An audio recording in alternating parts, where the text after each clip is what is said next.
আসসালামু আলাইকুম স্যার, ভালো আছেন স্যার?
হ্যালো স্যার, আপনি কি কিছু বলছেন?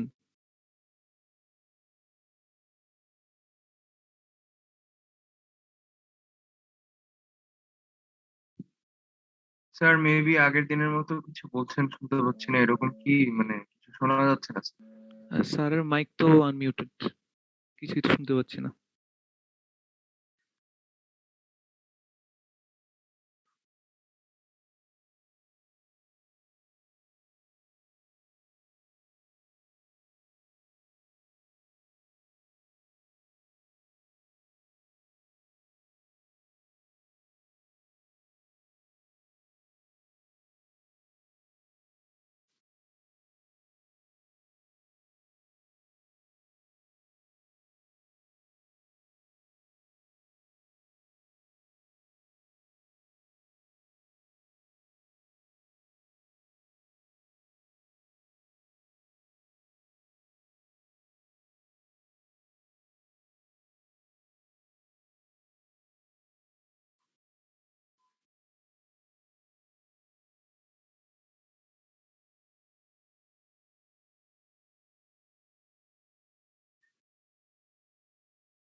হ্যালো।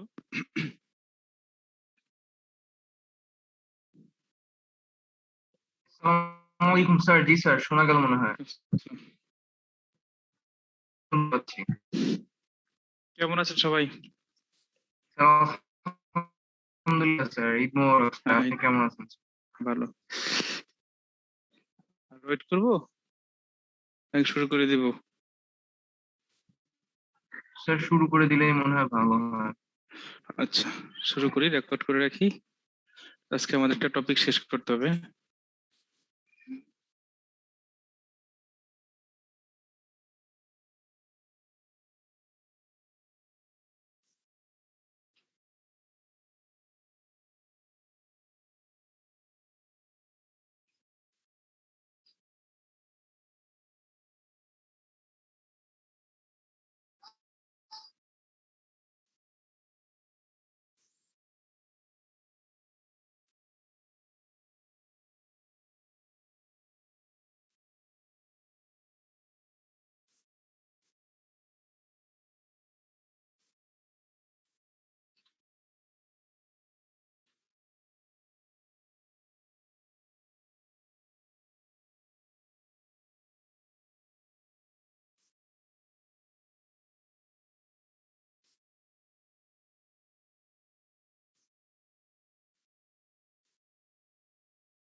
দেখা যাচ্ছে?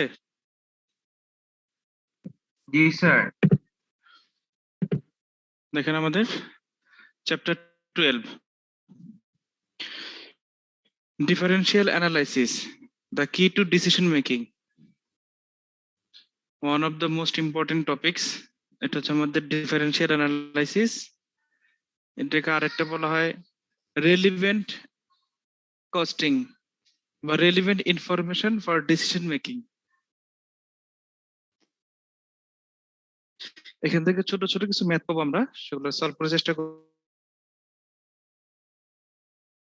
করবো যে কনসেপ্টটা কি, জিনিসটা কি।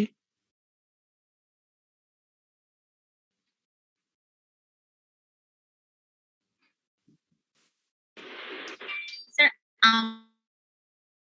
হ্যাঁ আমার কথা শোনা যাচ্ছে? হ্যাঁ হ্যাঁ বলেন। স্যার আমাদের সেই অ্যাটেন্ডেন্স এর মার্কসটা স্যার ওইটা স্যার কিভাবে দিবেন আমাদেরকে একটু দেখালে মানে ভালো হতো স্যার। যে অ্যাটেন্ডেন্স আসলে কি মানে কত কে পেয়েছে স্যার? অ্যাটেন্ডেন্স তো মোটামুটি সবাই প্রেজেন্ট ছিলেন।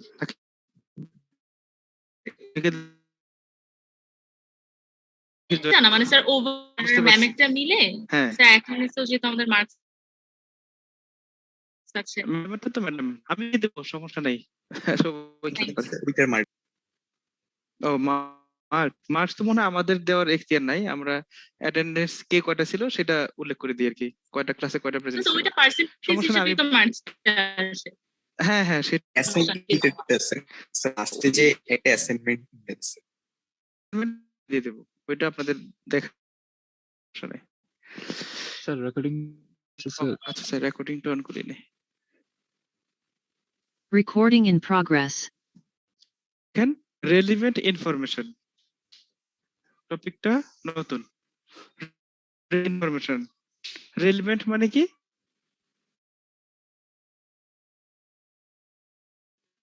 বলেন তো। স্যার এটার সাথে সম্পর্কিত, মানে প্রাসঙ্গিক। রেলিভেন্ট মিন্স প্রাসঙ্গিক, মানে রিলেটেড, কোন একটার সাথে সম্পর্কিত। যেমন আপনি এখানে ক্লাস করতেছেন, আপনার সাথে কি রিলেটেড? আমাদের একটা অ্যাকাউন্টিং পড়ালেখা হচ্ছে, এটার সাথে রিলেটেড, এটার সাথে রিলেভেন্ট। এখন আপনি যদি বসে গুরুত্বপূর্ণ একটা অ্যাসাইনমেন্ট করেন অন্য একটা কোর্সের, সেটা রেলিভেন্ট হবে না। সেটা করতে পারবেন অন্য সময়, এই সময় না, যেই সময় যেটা কাজটা করা উচিত। এখন আপনি গেছেন একটা সিনেমা হলে, গিয়ে বই নিয়ে বসে আছেন, বই পড়তেছেন। এখন একজন বললো যে সিনেমা দেখতে বই পড়তেছেন, আপনি বললেন কেন, বই পড়া খারাপ? বই পড়া তো খারাপ না, কিন্তু সিনেমা দেখার সিনেমা হলে কি বই পড়বেন, সেটাও খারাপ, সেটা তো রেলিভেন্ট না, তাই না? এখন আপনি ক্লাস করতেছেন, ক্লাসে দেখা যাচ্ছে যে ইসের মাইক্রোফোন মিউট করে গান গাইতেছেন, অনেক কাজ করতেছেন, বলবেন যে এটা কি অন্যায় কাজ করছেন? অন্যায় কাজ করেন না, ব্যাপারটা হচ্ছে কি ওইটার সাথে রিলেটেড না। তো এখন আমাদের রিলেটেড যেটার সাথে যেটা, সেটা হচ্ছে রেলিভেন্ট। আচ্ছা এখন এই জিনিসটা আমরা কিভাবে বুঝবো? রেলিভেন্ট ইনফরমেশনে আমাদের ডেফিনিশন দেওয়া হচ্ছে এরকম যে ইনফরমেশন ইটস টু ক্রাইটেরিয়া, দুইটা শর্ত। ইট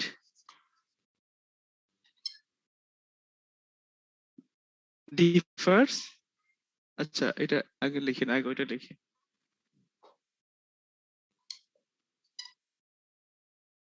It is related to the future. Number two, it differs among the alternatives. দুইটা শর্ত পূরণ করলে অ্যাকাউন্টিং এর দৃষ্টিকোণ থেকে, অ্যাকাউন্টিং এর থেকে relevant information is relevant when it is related to the future and it differs among the alternatives. আচ্ছা এবার চিন্তা করে দেখেন কেন, কারণ আমরা যে ম্যাথটা করি যে এই টপিকটা relevant information for decision making, সিদ্ধান্ত নেওয়ার জন্য রেলিভেন্ট ইনফরমেশন। যেমন এখানে আছে আমাদের differential analysis, the key to decision making, decision make করার জন্য আমাদের রেলিভেন্ট ইনফরমেশন। আচ্ছা এখন ডিসিশন আমরা কখন নেই? For for future always for future. Decision কখনো পাস্টের জন্য নেবেন না, but you may base your decision on past. আপনার ডিসিশনটা পাস্টের উপর ভিত্তি করে হতে পারে, but decision only for future. ফিউচারের জন্য। প্রেজেন্টের জন্য ডিসিশন নেওয়ার কিছু নাই, এটার ডিসিশন চলতেছে রানিং, এটা অলরেডি ডিসিশন আগে নিয়ে রাখছিলেন, সেটা এখন চলতেছে। আর যেটা পাস্ট হয়ে গেছে সেটা তো পাস্ট, তাই না? এখন আপনি বিএসসি করে তারপর কি করবেন? দেশে জব করবেন, না এমএসসি করবেন, নাকি বিদেশ পাড়ি দিবেন, কি করবেন? এই যে ডিসিশনটা আপনাকে নিতে হবে এখন। এখন আপনি মনে করেন যে বিএসসি তে ভর্তি হয়ে গেছেন বুয়েটে, আপনি মেকানিক্যালে, এখন যদি ডিসিশন নেন যে না আমি বুয়েটে না পড়ে মেডিকেলে বলে মনে হয় ভালো হইতো, তো সেটা কিন্তু আপনার আসলে এখন রেলিভেন্ট না, ইররিলেভেন্ট। আচ্ছা, এর জন্য ফিউচারের সাথে রিলেটেড, সেটা হচ্ছে আমাদের relevant. And number 2, it differs among the alternatives. আপনার হাতে যে অল্টারনেটিভ গুলো আছে সেগুলোর মধ্যে কোনো ডিফারেন্স ক্রিয়েট করতে হবে। যদি সবগুলো একই রকম থাকে তাহলে তো হলো না। মনে করেন আপনার কাছে মেকানিক্যাল, সিভিল, ইউআরপি, আপনার ওই যে প্রোডাকশন প্ল্যানিং, মানে সব যদি একই রকম লাগে, সবকিছু যদি কোনো পার্থক্যই না থাকে, তাহলে তো এর সাথে একটা রিলেটেড হলো না। সে ফর এক্সাম্পল আপনি মনে করেন যে এখানে বাজার যাবেন, একটা ফ্যান কিনবেন। ফ্যানের দেখা গেছে ফ্যান আছে, আরএফএল এর ফ্যান আছে, ভিশন ইলেকট্রনিক্স, আবার ন্যাশনাল ফ্যান আছে, আপনার জিএফসি ফ্যান আছে, সিটি ফ্যান আছে। এখানে অনেকগুলো ফ্যান আছে। আর আপনি যদি মনে করেন এসি কিনবেন, গ্রি এসি আছে, ওয়ালটনের এসি আছে, তারপর ভিশনের ইলেকট্রনিক্স এর এসি আছে। আপনার যে মনে করেন যে এখন ওই যে কি বলে সনির এসি আছে, সনি র্যাঙ্কস এর এসি আছে, অনেক এসি আছে। আপনি এখন কোনটা কিনবেন? যদি গিয়ে দেখেন সবগুলোর colour, design, weight, price, guarantee, warranty সব সেম, তাহলে আপনি কোনটা কিনবেন? এটা একটা কিনে নিয়ে আসি। irrelevant, একটা কিনলেই হইলো। একটা কিনলেই হইলো। আর সব যদি সেমই থাকে তাহলে একটা কিনলেই হইলো। যদি কোনো না কোনো দিকে পার্থক্য থাকে, তাহলে সব সেম কিন্তু দামটা একটু ভিন্ন, তাহলে আমার এই প্রাইসটাই হচ্ছে আমাদের জন্য রেলিভেন্ট। আবার দেখেন না, প্রাইসও সব সেম কিন্তু কোয়ালিটি ডিফারেন্ট, তাহলে কোয়ালিটি আমার জন্য রেলিভেন্ট। যদি কোয়ালিটিও সেম কিন্তু মনে করছে কালার একটু, ডিজাইন বা কালার একটু চেঞ্জ, তাহলে সেটা আমার জন্য রেলিভেন্ট, তাই না? এই যে পরীক্ষার খাতা, মনে করেন আপনার অ্যাসাইনমেন্ট বা পরীক্ষা বা ক্লাস টেস্ট যেটা দিচ্ছেন, সবার যদি সেম থাকে, তাহলে এখানে আমার খাতা দেখার দরকারটা কি? সব যদি সেমই যদি হয়, আমি যদি ধরেই নেই, তাহলে তো আর আমার কোনো কিছু হলো না। যেমন মনে করেন যে আপনি কি বললাম, অ্যাসাইনমেন্ট জমা দিলেই মনে করেন যে 20 মার্কের মধ্যে 20 পাবেন বা 18 পাবেন বা 16 পাবেন, জমা দিলেই পাবেন, কি লেখছেন সেটা দেখার বিষয় না। তাহলে এখানে রেলিভেন্ট কোনটা? মানে ভিতরে লেখাটা রেলিভেন্ট নাকি সাবমিশনটা রেলিভেন্ট? সাবমিশনটা, সাবমিশনটা কারণ সাবমিশন রেলিভেন্ট, মানে সাবমিট করলেই মার্কস। এই যে অ্যাটেন্ডেন্সের কথা বলেন একটু আগে, মানে অ্যাটেন্ড করলে একটা মার্কস পাচ্ছেন। অ্যাটেন্ড করে কি জয়েন করে চুপচাপ বসে আছেন, না ঘুমাচ্ছেন, নাকি কিছু করেন নাই, এরকম ব্যাপারগুলো। তাহলে জয়েন করলে যদি মার্কস হয়, মানে তাহলে সেটা জয়েন করলেই মার্কস। ভিতরে ক্লাস না করাটা বা রেসপন্ড করাটা জরুরি না। মানে আমি বুঝাচ্ছি কোনটা, বুঝাচ্ছি হচ্ছে আমাদের রিলিভেন্সটা। আপনি যেটাই করেন না কেন, এখন পরীক্ষার খাতায় ডিফারেন্স হওয়ার কারণে আপনার মার্কিংটা ডিফারেন্স হয়, মানে আমাদের ডিফারেন্স ক্রিয়েট হয়, তাই না? তো এইরকম এটা হচ্ছে আমাদের ব্যাপারটা। আজকে আমরা কতগুলো ম্যাথ দেখবো, ছোট ছোট ম্যাথ, ম্যাথের সাইজ অনেক বড়, কোশ্চেনের সাইজ বড় কিন্তু অ্যান্সারটা খুব ছোট। দেখবেন কোশ্চেন বড় কিন্তু অ্যান্সার ছোট। মানে ওইটার উপর ভিত্তি করে আমরা কতগুলো ম্যাথ করব। তো এই রেলিভেন্ট ইনফরমেশন ভিত্তি করে, তো সেই জিনিসগুলো আমাদের দেখবেন ডে টু ডে লাইফেও আমাদের অনেক কাজে লাগে। তো সেগুলো আমরা কিভাবে করব সেটা দেখি। আর তার আগে বলে নেই যে রেলিভেন্ট ইনফরমেশন ভিত্তি করে কি কি ডিসিশন নেওয়া হয়, কি কি এরিয়া আছে, হোয়াট আর দ্য এরিয়া বা what are the decisions taken on the basis of relevant information.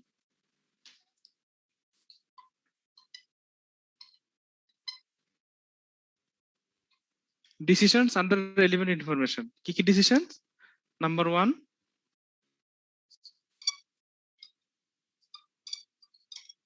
keep or drop decision.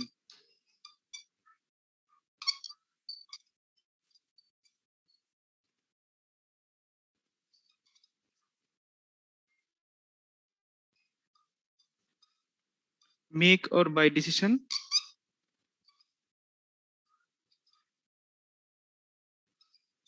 Sell or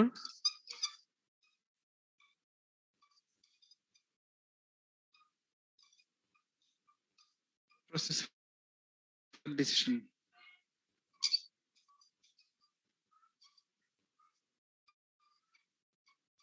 Special order, offer by special order decision.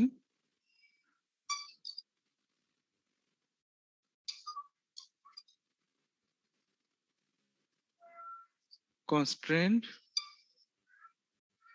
resources decision. এই পাঁচটা সব বইতে আছে common মোটামুটি, আবার কোন কোন বইতে এক দুইটা বেশি আছে, যেমন এই বইতে একটা বেশি আছে, কিন্তু এই পাঁচটা কমন, আপনি সব জায়গাতেই পাবেন। তো আমরা পাঁচটা দেখে কতটুকু করতে পারি, মানে সবগুলো ছোট ছোট ম্যাথ, অল্প সময় লাগবে। আচ্ছা, তার আগে একটু বলি নেই জিনিসগুলো কি কি। যেমন keep or drop decision. Keep or drop, রাখো অথবা ড্রপ করে দাও। মনে করেন একটা প্রতিষ্ঠানের একাধিক ব্রাঞ্চ থাকে, অথবা এক একটা ইসের কি বলে কোম্পানির একাধিক প্রোডাক্ট লাইন থাকে। যেমন চিন্তা করে দেখেন আমাদের দেশে যতগুলো আছে কোম্পানি, বড় বড় প্রতিষ্ঠান আছে, যেমন আকিজের আছে, আকিজ সিরামিক্স আছে, আকিজের যে ইসের কি বলে বেভারেজ আছে, মানে আপনার যে ক্লেমন বা ওই যে মোজো, তারপর আকিজের সিমেন্ট আছে, তাই না? আকিজের যে স্টিল আছে, একেএস স্টিল। আবার চিন্তা করেন বসুন্ধরা, বসুন্ধরা যেমন টিস্যু আছে, বসুন্ধরা নুডলস আছে খাবারের, আবার বসুন্ধরার অনেক আইটেম আছে। আবার চিন্তা করেন আরএফএল এর প্লাস্টিক্স আছে, প্লাস্টিকের মধ্যে আবার কি আছে, চেয়ার আছে, টেবিল আছে, পড়ার টেবিল আছে, আবার দেখা যাচ্ছে বালতি আছে, জগ আছে, মগ আছে। আবার চেয়ারের মধ্যে দেখবেন আবার গার্ডেন চেয়ার আছে, ডেকোরেটর চেয়ার আছে, মানে অনেক ভ্যারাইটিস জিনিস আছে। এখন আপনি কি মনে করেন সবগুলো ইকুয়ালি প্রফিটেবল, নাকি কোনোটা কম প্রফিটেবল, কোনোটা বেশি প্রফিটেবল, বা কোনোটা আবার প্রফিটেবলই না? জি এরকম হতে স্যার। পারে না? হ্যাঁ, এখন কথা হচ্ছে আমি কি যেটা কম প্রফিটেবল অথবা যেটা সবগুলা হ্যাঁ হ্যাঁ সবগুলা কি বলেন, কি বলতেছিলেন, সবগুলো কি? সমান প্রফিটেবল না স্যার। হ্যাঁ, সমান প্রফিটেবল না, কোনোটা কম প্রফিটেবল, কোনোটা বেশি প্রফিটেবল। আর সবগুলো সমান হলে প্রবলেম নাই, বা খুব একটা 19-20 হলে প্রবলেম নাই। যদি দেখি যে কোনোটা ওভার দা ইয়ার্স আমার শুধু প্রফিট কমই হচ্ছে অথবা লসই হচ্ছে, এবং ফিউচারেও এটার কোনো মানে ফোরকাস্টিং করে দেখতেছে যে খুব একটা ভালো জায়গায় যাবে না, ইনিশিয়াল স্টেজে খারাপ, ভবিষ্যতে ভালো হতে পারে, কিন্তু দেখা যায় ভবিষ্যতে খারাপ, এবং গত কয়েক বছর ধরে শুধু লসই হচ্ছে। এখন এই ক্ষেত্রে আমি এটা কি করব? ওটাকে রেখে দিব না ড্রপ করে দিব? অফ করে দিব। ড্রপ করে, হ্যাঁ, যেমন যে খুব সহজে ড্রপ করে দিবেন এটা বললেন, এটা কিন্তু অনেক সময় নাও হতে পারে। দেখা গেছে একটা জিনিস, একটা ব্রাঞ্চ ড্রপ করবেন, এটার ইম্প্যাক্ট কিন্তু অন্যান্য ব্রাঞ্চেও পড়তে পারে বা অন্যান্য প্রোডাক্ট লাইনের উপর পড়তে পারে। যখন চিন্তা করবেন আরএফএল এর প্লাস্টিকের বালতিটা বন্ধ হয়ে গেছে, এখন চিন্তা করবেন বালতি বন্ধ হয়ে গেছে, কিন্তু ওই যে মগ জগ এগুলো তো সব ঠিকঠাক আছে, চেয়ার ঠিক আছে। আপনি চিন্তা করবেন যে না, ওদের মনে হয় প্লাস্টিকের সমস্যা আছে। একটা আসতে পারে না? একটা ধ্যান ধারণা আসতে পারে না? অথবা মনে করেন যে এটা আসতে পারে, অথবা চিন্তা করেন আরএফএল প্লাস্টিক তৈরি করতে যেই ইকুইপমেন্টটা ইউজ করতো আরএফএল, ইকুইপমেন্টটা ইউজ করতো, সেই ইকুইপমেন্টটা এখন মার্কেটে বিক্রি হচ্ছে না, কারণ এটা স্পেশাল, ওটা কেউ নিবে না।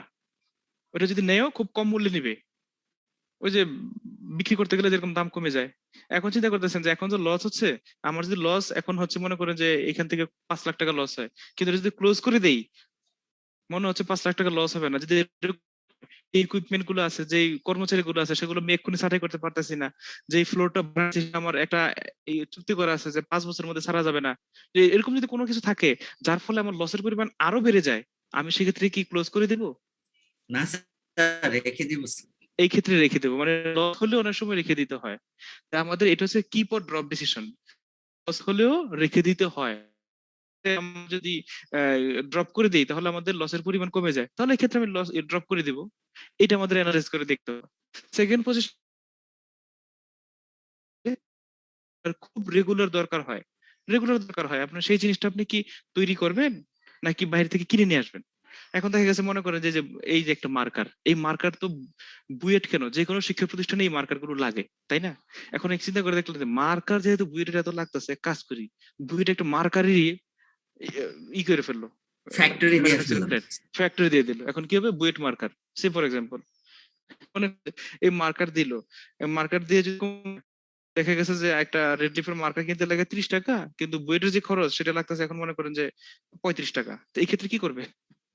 যদি মনে করেন কোয়ালিটি বেশি, তাহলে ঠিক আছে, যদি কোয়ালিটি ফাংশন সবকিছু ঠিকঠাক থাকে, তাহলে বুয়েটেরটা যদি 25 টাকায় পড়ে আর বাইরেটা যদি 30 টাকা পড়ে, তাহলে তো অবশ্যই বুয়েটেরটা নেওয়া উচিত। কিন্তু বাইরেরটা যদি 30 টাকা আর বুয়েটেরটা যদি 35 টাকা হয়, এক্ষেত্রে কি করবে? ক্লোজ করা উচিত জি নাকি? স্যার, ক্লোজ করা উচিত। হ্যাঁ, মানে ক্লোজ না, সেটা ক্লোজ অথবা বাইরে থেকে কেনা উচিত, যে মেক অর বাই, তাহলে তৈরি না করে বাইরে থেকে বাইরে থেকে কেনা কেনা উচিত। কিন্তু বাইরে থেকে কিনতেই যাবেন, এই যে এতগুলো যে ফ্যাক্টরি তৈরি করলেন, এখানে অনেকগুলো ইনভেস্টমেন্ট করে রাখছেন না, এগুলো কি করবেন? এইটা হইতে পারে কখন, যে আমি প্রোডাকশনে যাই নাই, ফ্যাক্টরি দেই নাই, ফ্যাক্টরি দেওয়ার আগে যদি একটা এস্টিমেট করে থাকি যে যদি করি তাহলে আমার এত টাকা খরচ হবে, আর যদি কিনি তাহলে এত টাকা খরচ হবে, ওই ক্ষেত্রে যদি আমার তৈরি খরচটা বেশি হয় তাহলে আমি প্রোডাকশনে যাব না। প্রোডাকশনে যাওয়ার পরে এখন যদি আমি ডিসিশন নেই বাইরে থেকে কিন, লস যদি আরো বেশি হয়ে যায়, সেক্ষেত্রে তো আমার চিন্তা করতে হবে আমি কি ক্লোজ করে দিব না দিব না। ব্যাপারটা এরকম না? জি স্যার। হ্যাঁ, এগুলো আমাদের মাথায় রাখতে হবে, শুধু ওয়ান সাইডেড দেখলে হবে না। তারপরে দেখেন সেল ও প্রসেস ফার্দার ডিসিশন, এটা একটা ডিসিশন, সেল ওর প্রসেস ফার্দার। একটা জিনিস হচ্ছে কি আপনার কিছু জিনিস এক্ষুনি বিক্রি করা যায়, আবার কিছু জিনিস আপনার প্রসেস করে বিক্রি। যেমন চিন্তা করে দেখেন, একটা দেখবেন সমিল তো চিনেন, কাঠ বিক্রি করে, যে মনে করেন যে একটা গাছের কেটে দিল বিক্রি করলো, আবার চিন্তা করলো যে কাঠ বিক্রি করার কি দরকার, আমি করি না। আবার মনে করেন একজন কৃষক, সেটা হচ্ছে ফসল, ধান, তো ধান রোপণ করে ধান বিক্রি করতে পারে। আবার চিন্তা করে ধান বিক্রি করার কি দরকার, চাল বিক্রি করি একটু প্রসেস করে, চালের দাম তো বেশি, একটু বেশি দামে বিক্রি করব। আবার মনে করেন যে একটা সরিষা বিক্রি করছে, চিন্তা করলো সরিষা বিক্রি করেছে, সরিষার তেল বিক্রি করি। একজন বললো যে গম বিক্রি করি, একজন বললো গম বিক্রি করার কি দরকার, আটাই বিক্রি করি, ময়দাই বিক্রি করে। এখন কথা হচ্ছে কি করবে না, কোনটা করা উচিত, কিন্তু প্রফিটেবল, লুজিং কিন্তু বেশি প্রফিটেবল। বেশি প্রফিটেবল কিভাবে বুঝবেন? স্যার ম্যাথ করতে হবে স্যার। হ্যাঁ, অ্যানালাইসিসটা করতে হবে কোন জায়গায়, খেয়াল করেন যে আমি যে ধান বিক্রি করি, মনে করেন ধানের কেজি হচ্ছে 20 টাকা কেজি, 20 টাকা কেজি তো না, 1000 টাকা মন হলে হয় 2.5 25 টাকা কেজি। ধানের কেজি হচ্ছে চালের 50 টাকা, দেখুন মনে হচ্ছে ডাবল দাম, কিন্তু যখন ধান থেকে যখন চালে যাবেন দেখবেন যে আপনার 1/3 নাই। কেন নাই? এই যে প্রসেসিং করতে যে লস। স্যার ওই যে তুষ হয়, তুষ। তুষ মানে কুড়া, গরু খায় যেটা, ধান থেকে চালে গেলে 1/3 কুড়া হয়ে যায়, 1/3 থাকবে না, 1/3 থাকতেছে না, খেয়াল করেন। চলো আমরা এখানে থাকতেছি কি, তাহলে 25 টাকা কেজি, আমি 1 মণ যদি ধান কিনি 1000 টাকা, তো 1 মণ ধান থেকে তো আমার 1 মণ চাল হবে না, চাল হবে 26 থেকে 27 কেজি চাল হবে। এখন এটা 50 টাকা কেজি ধরলে আমার কত আসতেছে, ওইখানে আসতেছে আমার 1300 টাকা বা 1400 টাকা বা 1300 টাকায় ধরলাম, তাহলে 1 মণ ধানের দাম 1000 টাকা, দাম কত, 1300 টাকা, তাহলে আমার 300 টাকা লাভ।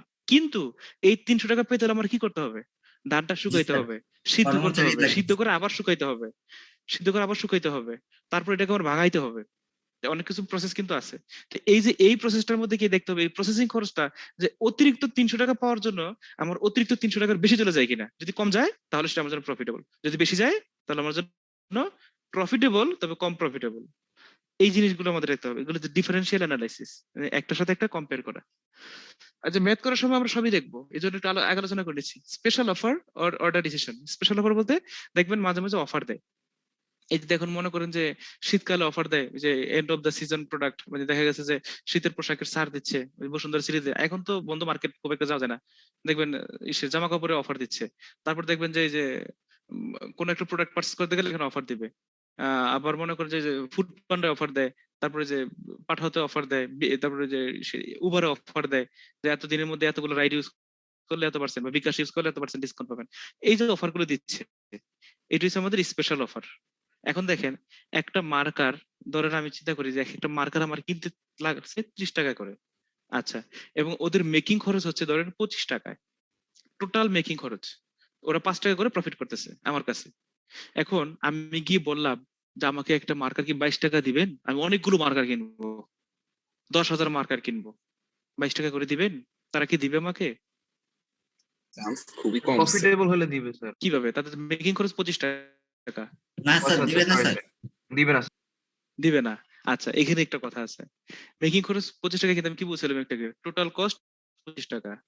কিন্তু আমি কিন্তু এখানে যদি দুইটা ভাগ ভাগ করি, একটা ভেরিয়েবল কস্ট, একটা ফিক্সড কস্ট, আপনার কিন্তু খেয়াল রাখতে হবে ফিক্সড কস্ট কিন্তু বাড়ে না, টোটালে বাড়ে না, মানে যদি খুব বড় প্রবলেম না হয়ে যায়, যদি তাদের ক্যাপাসিটি থাকে তাহলে কিন্তু ফিক্সড কস্ট বাড়বে না, ক্যাপাসিটি যাচ্ছে তাই। যেমন আপনাদের ক্লাসে যে এখন আপনাদের এখন কতজন জয়েন করছেন, 138 জন, এখানে যদি আমাকে আরো 100 জন স্টুডেন্ট দেয়, এটা আমার কি হবে, ক্ষতি হয়ে যাবে? না স্যার। কিছুই হবে না। তো কি করতে পারে এই ক্ষেত্রে, আমাকে বুয়েটে এখন যে পেমেন্ট দিবে, আপনাদের আরো 100 জন স্টুডেন্ট দিলে সেই একই পেমেন্ট দিবে, তো তারা কি করতে পারে এই ক্ষেত্রে, একটা স্টুডেন্ট তাদের পার ইউনিট খরচ কমায় ফেলতে পারে, এরকম না? পার স্টুডেন্ট খরচ কমে ফেলতে পারে না, ফিক্সড কস্ট যেটা, যে আমার এখানে যে পেমেন্টটা দেবে সেটা ফিক্সড কস্ট। এখন একটা মার্কেট তৈরি করতে দেখতে হবে কতটুকু ফিক্সড কতটুকু ভেরিয়েবল। যদি এরকম হয়, ধরেন ভেরিয়েবল কস্ট হচ্ছে 20 টাকা আর ফিক্সড কস্ট হচ্ছে 5 টাকা, টোটাল হচ্ছে 25 টাকা। এখন অতিরিক্ত 10,000 মার্কার করতে গিয়ে অতিরিক্ত কোনো ফিক্সড কস্ট লাগবে না, শুধু ভেরিয়েবল কস্ট লাগবে। তাহলে কি লাগবে, 20 টাকা করে তাদের খরচ, তারা বিক্রি করবে কত টাকা, 22 টাকায়, এক্ষেত্রে কি হবে তাদের 2 টাকা করে পার ইউনিটে লাভ, 10,000 মার্কারে 20,000 টাকা লাভ। এইভাবে চিন্তা করতে হবে, আপনি কিন্তু টোটালে চিন্তা করলে কিন্তু লস হবে, এই যে এইভাবে চিন্তা করলে কিন্তু লাভ। এখন চিন্তা করে দেখেন, আপনাকে সিম্পল এক্সাম্পল দেই, আপনাদের বেশিরভাগই তো বাড়ি তো ঢাকার বাইরে, তাই না? ঢাকার মানুষ তো খুব একটা পড়ালেখা করে না। হ্যাঁ, ঢাকায় স্কুল কলেজে পড়ছেন, দ্যাটস ফাইন, কিন্তু দেশের বাড়ির কথা বললাম। আছেন অরিজিনাল ঢাকায় খুব কম আছেন, এটা আমি জানি। পুরো বাংলাদেশে একই চিত্র। এখন দেখেন, এই যে মনে করেন যে আপনি ঢাকা থেকে বাসে করে ধরেন চিটাগাং, খুলনা, বরিশাল কোথাও একটা যাবেন। এখন বাসের ক্যাপাসিটি দরকার 50 জন, তারা 40 জন যাত্রী নিয়ে বাস ছেড়ে দিছে। এখন কি চিটাগাং একটা বাস যাবে, এখন সায়দাবাদ গিয়ে বললো যে 2-3 জন যাত্রী পেয়ে গেছে, তারা কুমিল্লা নেমে যাবে। এটা যদি নিয়ে নেয় যাত্রী যাত্রীদেরকে, নেয়ার নিয়ম নাই অনেক জায়গাতে। নিয়ে নিলে কি তাদের যদি বলে বাস আমরা চিটাগাং এর ভাড়া তো 600 টাকা, তারা যদি বলে আমরা 300 টাকা করে দিব, কুমিল্লা নেমে যাব, ওরা কি লস হয়ে যাবে বাসানোর? লস হবে না স্যার, তবে আর উল্টো লাভ লাভ হবে। হতে পারে। এই যে 300 টাকা যে পাইলো এটাই লাভ, কারণ এটা তো কোনো কাউন্টে আসতেছে না। এটার জন্য অতিরিক্ত কোনো ফি, ড্রাইভারের কোনো লাগতেছে না, মানে স্যালারি লাগতেছে না। বাসের ডেপ্রিসিয়েশন খুব একটা হচ্ছে না, অল্প হচ্ছে। মানে যদি আপনি সার্বিক চিন্তা করে দেখেন লাভের পরিমাণটাই বেশি। এখন চিন্তা চিন্তা করে দেখেন যে অন্যান্য জায়গাতে গেলে কুমিল্লার ভাড়া তো 400 টাকা লাগবে, এটা 300 টাকা নিচ্ছে কিভাবে? ওইভাবে চিন্তা করতে দরকার নাই, এখানে আপনি যা পাবেন তাই লাভ। মানে যখন আপনার শুধু ভেরিয়েবল কষ্টকে চিন্তা ভাবনা করবেন। আচ্ছা, ম্যাথ করার সময় আরো দেখবেন। তারপর হচ্ছে কনস্ট্রেন্ট রিসোর্সের ডিসিশন। এটা হচ্ছে আমাদের কোনো কোনো আইটেম দেখা যায় আমাদের রিসোর্স কনস্ট্রেন্ট থাকে, আপনার ক্যাপাসিটি দেখা যায় ই থাকে। মনে করেন যে আপনার কাঠের ফার্নিচার তৈরি করতেছেন, আপনার কাঠ আছে পর্যাপ্ত কিন্তু ওয়ার্কার নাই, অথবা ওয়ার্কার আছে পর্যাপ্ত কিন্তু কাঠ নাই। এখন আপনি একটা টেবিল তৈরি করতে, টেবিল থেকে আপনার প্রফিট পাচ্ছেন 200 টাকা, আর একটা চেয়ার থেকে প্রফিট পাচ্ছেন 100 টাকা। একটা চেয়ার থেকে প্রফিট পাচ্ছেন 200 টাকা, একটা টেবিল থেকে প্রফিট পাচ্ছেন 200 টাকা। আপনার দুইটারই ইকুয়াল ডিমান্ড আছে। আপনি যদি আপাত দৃষ্টিতে কোনটা আগে তৈরি করবেন, কোনটাকে প্রায়োরিটি দিবেন বেশি, টেবিল টেবিল না chair? Table table, table focus করবেন। কিন্তু মনে করেন একটা টেবিল তৈরি করতে সময় লাগে 3 ঘন্টা। আর স্পেশাল অফারের বা অর্ডার স্যার এই হ্যাঁ দাঁড়ান, এইটা শেষ করে নেই, এটা শেষ করে নিচ্ছি দাঁড়ান। যে বললাম যে ইসের কি বললাম, একটা টেবিল তৈরি করতে আপনার 200 টাকা পাচ্ছেন, চেয়ার থেকে পাচ্ছেন 100 টাকা। কিন্তু টেবিল তৈরি করতে লাগে 3 ঘন্টা, আর চেয়ার তৈরি করতে লাগে 1 ঘন্টা। আর আপনার কাছে চেয়ার স্যার, লেবারের চেয়ার না, চেয়ার না, যদি লেবারের সমস্যা না থাকতো, এরকম যদি হয় লেবার আনলিমিটেড আছে, সেক্ষেত্রে কিন্তু আপনি চেয়ার টেবিল তৈরি করতেন। কিন্তু মনে করেন যে একটা টেবিল তৈরি করতে 3 ঘন্টা আর চেয়ার তৈরি করতে 1 ঘন্টা, কিন্তু লেবারে আপনার কনস্ট্রেন্ট আছে, মানে লেবার খুব একটা নাই।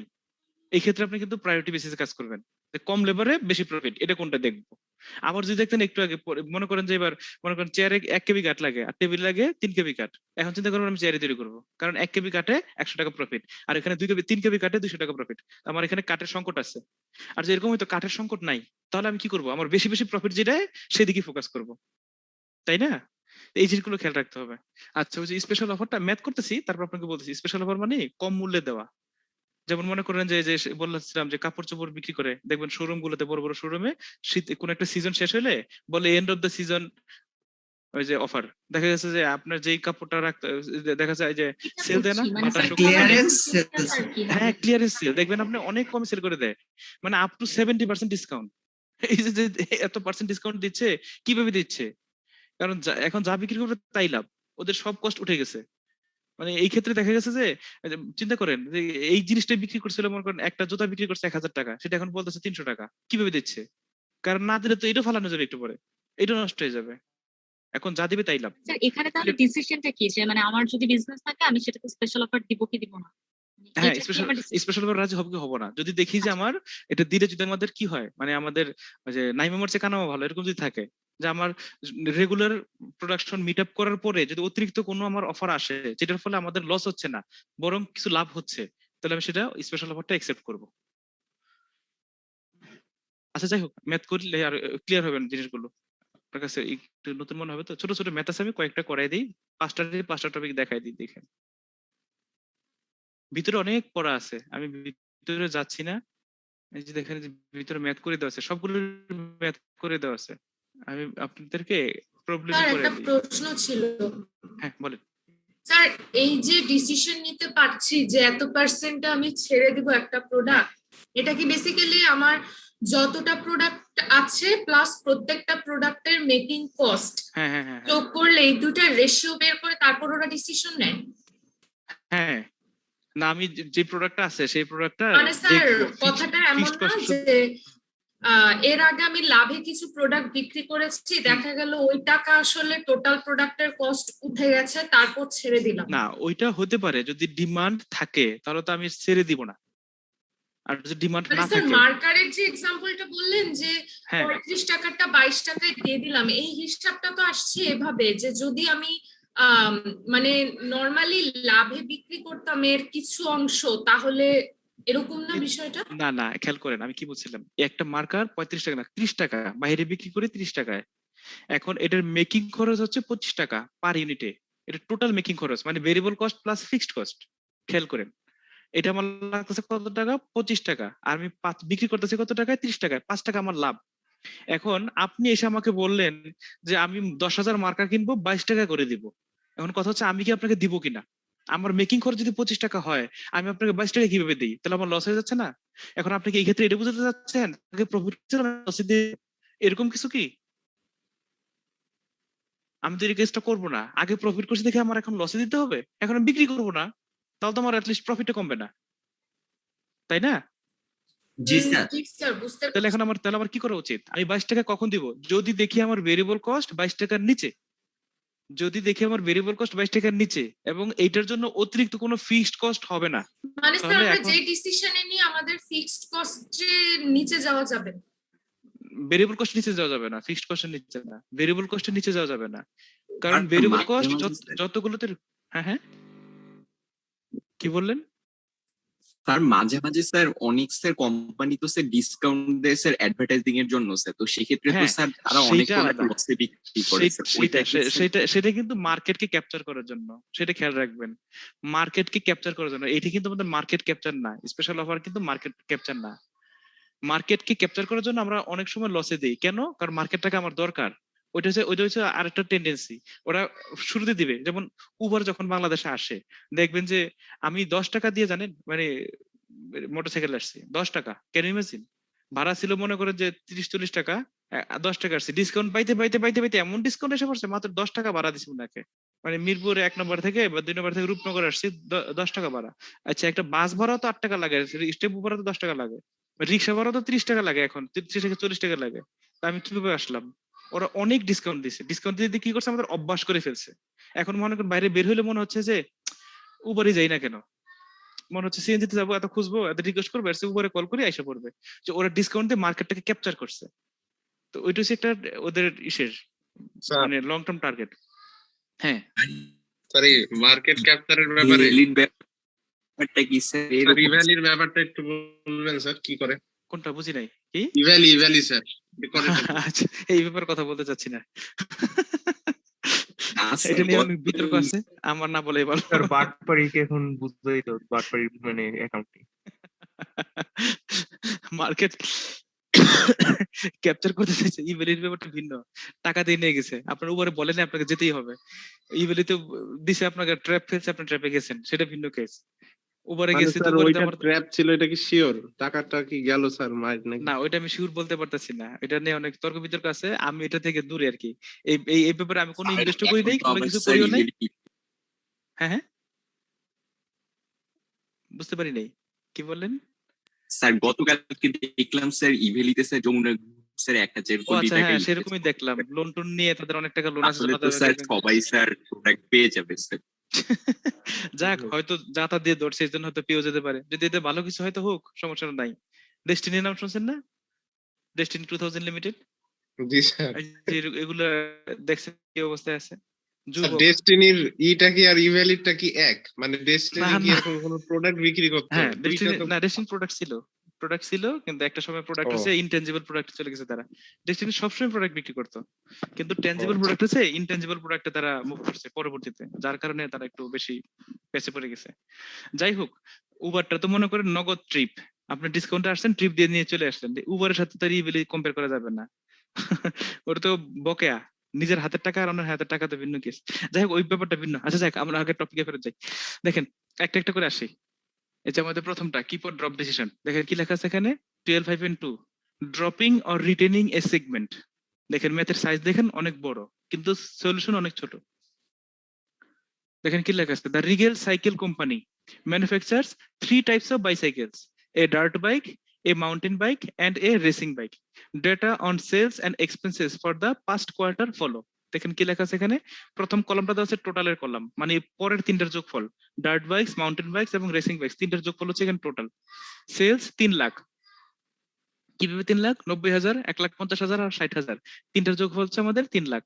Variable manufacturing and selling expense 1,20,000, এটা 27,000, 60,000 আর 33,000। কন্ট্রিবিউশন মার্জিন কাকে বলে? এটা আপনারা পড়ছেন ব্রেক ইভেন পয়েন্টে, সেলস থেকে ভেরিয়েবল কস্ট মাইনাস করলে বের হয় কি?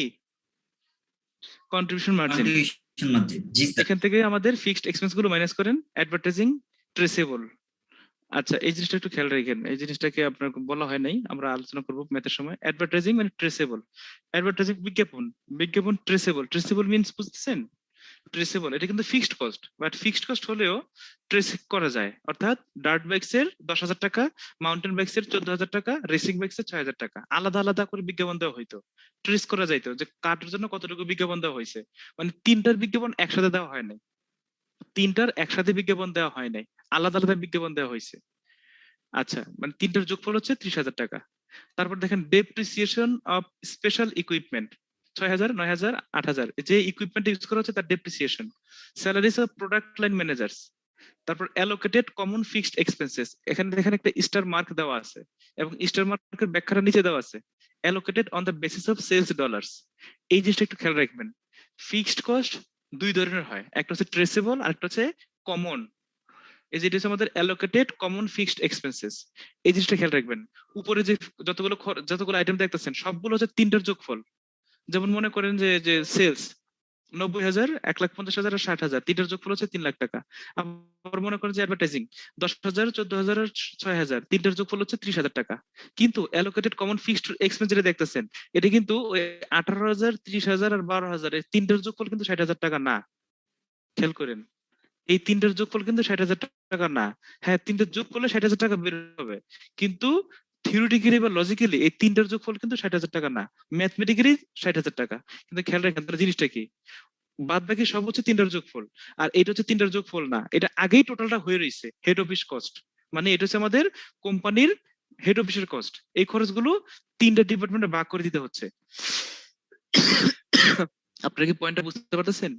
স্যার আরেকবার বললে একটু ভালো হতো। অবশ্যই আরেকবার বলবো, আর কয়েকবার বলবো প্রয়োজনে। দেখেন salaries of product line managers কি দেখতেছেন এখানে, 35,000 টাকা দেওয়া আছে না?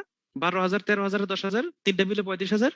জি স্যার, এখন কথা হচ্ছে 35,000 আগে হয়েছে নাকি 12, 13 আর 10 এগুলো আগে হয়েছে? 12, 13, 10 আগে হয়েছে। আগে হয়েছে। এই তিনটার যোগফল হচ্ছে 35,000। কিন্তু অ্যালোকেটেড কমন ফিক্সড এক্সপেন্স এটা কিন্তু 18,000, 30,000 আর 12,000, এই তিনটা আগে হয় নাই, বরং 60,000 আগে হয়েছে টোটালটা। জি স্যার, তারপরে সেলস এর উপর এটা ভাগ করে দিছে। সেলস এর উপর ডিপেন্ড করে ভাগ করে দিছি, তাই তো? আচ্ছা, এখন কথা হচ্ছে যদি কোন একটা ডিপার্টমেন্ট বন্ধ করে দেন, খেয়াল করেন যে আমাদের কোন একটা ডিপার্টমেন্ট যদি বন্ধ করে দেই তাহলে বিজ্ঞাপন কি ওই ডিপার্টমেন্টে দিতে হবে? না স্যার, তাহলে ওইটা বিজ্ঞাপন দিতে হবে না। তারপর salaries of product line managers, ওই ওই স্যালারি দিতে হবে, ওইখানে তো কর্মচারী নাই, দিতে হবে না। কিন্তু ওই যে অ্যালোকেটেড কমন ফিক্সড কস্ট এটা কি করবেন? ওইটা ওই ডিপার্টমেন্টকে না দেন, কিন্তু টোটাল যে 60,000 এটা তো কমতেছে না। স্যার এটা তো তার মানে কি স্যার। স্যার এখানে মানে 90/300 into 60 এভাবে করে মানে ওইটা করা হয়েছে। তখন এই 60,000 তখন কি করবেন? যদি কোন একটা ডিপার্টমেন্ট বাদ দেন তাহলে বাকি দুইটার মধ্যে 60,000 টাকা ভাগ করে দিবেন। তার মিনিং কি দাঁড়াচ্ছে বুঝার চেষ্টা করতেছেন? জি স্যার, মানে টোটাল যে 60,000 টাকা এটা কিন্তু কমতেছে না, আর অন্যগুলো যেগুলো আছে একটা ডিপার্টমেন্ট বন্ধ করলে টোটাল খরচটা কিন্তু কমে যাবে, কিন্তু এই ক্ষেত্রে টোটাল খরচটা কমতেছে না। এইটাই আমাদের এখানে একটা জিনিস খেয়াল রাখতে হবে, এটা হচ্ছে কমন ফিক্সড কস্ট, যেটা আমাদের টোটালটা কমে না, আর বাদ বাকি গুলো হয়তো টোটালটা কমে কোনোটা কমে না, এরকম কিছু। যাই হোক, এটা একটু মাথায় রাখেন, তারপর আমরা ম্যাথ করি। তারপর দেখেন এবার কি লেখা আছে, দেখেন management is concerned about the continued losses shown by the racing bikes. দেখেন রেসিং বাইক কি দেখাইতেছে আমাদের, 9,000 টাকা লস দেখাইছে, দেখছেন? ডার্ট বাইকস এর 17,000 টাকা প্রফিট, মাউন্টেন বাইকস এর 24,000 টাকা প্রফিট, রেসিং বাইকস এর 9,000 টাকা লস। চিন্তা করে দেখেন, আর এখানে 32,000 টাকা টোটাল কোথেকে আসছে? 17,000 প্লাস 24,000 মাইনাস 9,000, তাই না? জি স্যার, এখন আপনি চিন্তা করে দেখেন, যদি রেসিং বাইকটা বন্ধ করে দেই তাহলে 9,000 টাকা লস হবে? হবে না। না স্যার, তাহলে কি হবে? তাহলে মাউন্টেন বাইকস এর 24,000 আর ডার্ট বাইকস এর 17,000, 24 আর 17 41,000 টাকা প্রফিট হইতো। ব্যাপারটা এরকম মনে হচ্ছে না? না স্যার, কিন্তু এই যে অ্যালোকেটেড কমন হ্যাঁ হ্যাঁ, সেটা আসতেছি, সেটা তো আসতেছি, কিন্তু আপাতত কি মনে হচ্ছিল? যে কথা তো ঠিকই, যদি আমি এখন বলাতে আপনারা বলতেছেন, যদি আপনি না বলতাম আপনার দৃষ্টিকোণ থেকে কি মনে হতো প্রথমে? লাভ। রেসিং বাইক বন্ধ করে দিলে তো ভালো, প্রফিট হইতো, বেশি প্রফিট হইতো এটা মনে হইতো জি না? স্যার। আচ্ছা, এখন এই যে এই জিনিসগুলো দেখবো। The management is concerned about the continued losses shown by the racing bikes and wants a recommendation as to whether or not the line should be discontinued. এটা কি বন্ধ করে দেওয়া উচিত অথবা না, এটা আপনাকে বলতে হবে। আর একটা কথা বলা আছে দেখেন, the special equipment used to produce racing bikes has no resale value and does not wear out. এর মিনিং কি দেখেন, ওই যে ডেপ্রিসিয়েশন অফ স্পেশাল ইকুইপমেন্ট, এইটা বিক্রি করা যাবে না, এর কোনো মার্কেট ভ্যালু নাই। তার মিনিং হচ্ছে ওই যে যে ডেপ্রিসিয়েশন যেটা দেখতেছেন রেসিং বাইকসে যে 8,000 টাকার ডেপ্রিসিয়েশন, এটা আপনার বন্ধ করে দিলে 8,000 টাকার ডেপ্রিসিয়েশন হবে, না দিলেও হবে, কারণ ডেপ্রিসিয়েশন ইয়ারলি চার্জ করতে হয়। মানে আপনার এটা বিক্রি করা যাবে না, বছর বছর 8,000 টাকা হতে থাকবে আগামী কয়েক বছর। তার মানে এই খরচটাও কিন্তু হয়ে যাবে যদি এটা বন্ধ করে দেন, এই খরচটা বন্ধ করতে পারবেন না। আর ওই যে কমন যে 12,000 টাকা, এটা তো বন্ধ করতে পারবেনই না। এখন আপনি হয়তো ওটা ক্যালকুলেট করবেন না, বাট এই 12,000 টাকা তো অন্য দুটাকে দিবেন, তাই না? আলটিমেটলি হ্যাঁ বলেন। স্যার এই রিসেল ভ্যালু বুঝলাম যে স্যার এই স্পেশাল ইকুইপমেন্টের কোনো রিসেল ভ্যালু নাই, কিন্তু স্যার এই ডাজ নট ওয়্যার আউট বলতে কি বোঝাচ্ছে? কোনটা? স্যার এই যে সেকেন্ড অংশে যে ডাজ নট ওয়্যার আউট বলছে, ও মানে দেখা গেছে যে এটা অন্য কোথাও যে ইউজ করে যে কাজটা করতে পারবেন সেটাও তো না, এটা মার্কেট ভ্যালু নাই। কিন্তু মনে করেন রেসিং বাইকস এর ইকুইপমেন্ট দিয়ে মাউন্টেন বাইকস বা ডার্ট বাইকস এর ইউজ করতে পারতেছেন না, যদি এরকম হইতো রেসিং, কিন্তু মনে করেন যে আপনি এটা মাউন্টেন বাইক ইউজ করতে পারতেছেন, তাহলে এটা আপনার সুবিধা হইতো না? জি স্যার। সেটাও করা যাচ্ছে না, অন্য কোথাও ওয়ারও করা যাচ্ছে না। মানে এর একটু ঝামেলা। স্যার যদি কোনো আইটেম একটা ভালো পয়েন্ট ধরছেন যে মার্কেট ভ্যালু নাই, কি তাহলে ডাজ নট ওয়্যার আউট মানে কি তাহলে আমি অন্য কোনো প্রোডাক্টে ইউজও করতে পারবো না? ইউজও করতে পারতেছি না, তার মানে আমার এই 8,000 টাকা লস হচ্ছেই। স্যার রিসেল ভ্যালুটা আবার একটু বলবেন? রিসেল ভ্যালু মানে মার্কেটে ভ্যালু, বিক্রি করা যায়। একটা জিনিস আছে না, একটা পুরোনো সাইকেল কিনছেন, এটা মার্কেটে বিক্রি করা যায়। কিন্তু মনে করেন আপনি যখন শোরুমে কোনো কিছু সাজায় রাখবেন শোকেজের মতো করে, আপনি দোকানের মধ্যে যে শোরুমে যে জিনিসগুলো রাখছেন বা এটা তৈরি করার জন্য যে স্পেশাল ইকুইপমেন্ট আছে, এটা শুধু আপনার জন্য তৈরি করছেন, এটা অন্য কোথাও গেলে এটা ওইভাবে নাও তো কিনতে পারে। যেগুলো কমন, মনে করেন আপনার একটা আলমারি কিনছেন 3 পার্টের, এটা আপনি বিক্রি করতে পারবেন মার্কেটে। একটা ল্যাপটপ কিনছেন, বিক্রি করতে পারবেন। কিন্তু আপনি নিজের মতো অর্ডার দিয়ে একটা চেয়ার বানাইছেন, এটা তো বা নিজের মতো অর্ডার দিয়ে মনে করেন একটা অন্য একটা আইটেম বানাইছেন, একটা দরজা বানাইছেন, এটা তো সাইজ অথবা আপনি মনে করেন যে ডিজাইন অন্য কারো পছন্দ নাও হতে পারে, এটা তো কমন না। তো যে জিনিসটা দেখা যাচ্ছে তো আমাদের এটা নাও মিলতে পারে। আপনি দেখেন যে স্বর্ণের দোকানে যখন যাবেন দেখবেন যে ওদের গেলে চকচক করতে থাকে চতুর্দিকে গ্লাস, মানে এত সুন্দর করে সাজানো, বাতি টাতি লাগানো। এই যে স্পেশালি যে সাজানো হয়েছে, এটা যদি আপনি আমি কিনে নিয়ে অন্য কোথাও লাগাই, এটা কিন্তু করা যাবে না। যেটা হতে পারে এই দোকান কিনে নেয় তাহলে ঠিক আছে, এটা খুলতে গেলেই একটা সমস্যা, এমন সিস্টেম করে লাগানো, মানে এত সুন্দর করে বা এত মাপটাপ করে লাগানো, এটার মানে বিক্রি করা যায় না, এরকম একটা অবস্থা। দেখবেন কোন রেস্টুরেন্ট বিক্রি করতে গেলে বলে যে পুরো রেস্টুরেন্ট বিক্রি হবে, মানে একটা দুটো চেয়ার বা একটা দুটো জিনিস বিক্রি হয় না। জি খুব স্যার কম। বুঝছি। আচ্ছা, তাহলে এটা আমরা সলভ করবো কিভাবে দেখি।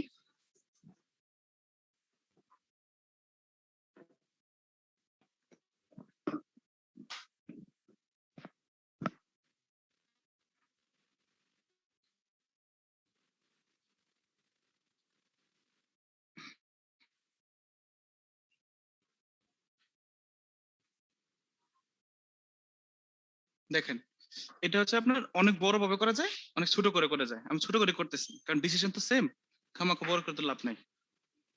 একটা হচ্ছে মনে করেন কিপ রেসিং বাইক, একটা হচ্ছে আপনার ড্রপ রেসিং বাইক।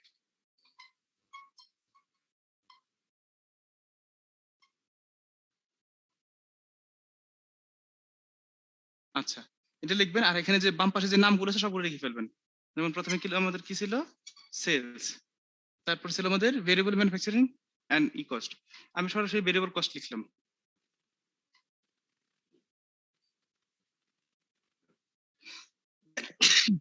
দেন হচ্ছে আমাদের কন্ট্রিবিউশন মার্জিন,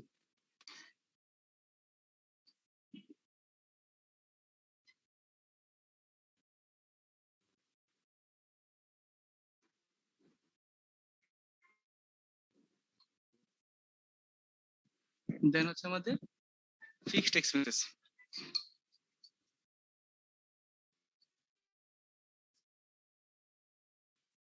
ফিক্সড এক্সপেন্সের মধ্যে কি কি আছে আমাদের?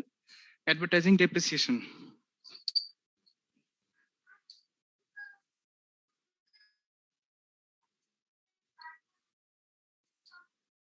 Advertising, depreciation.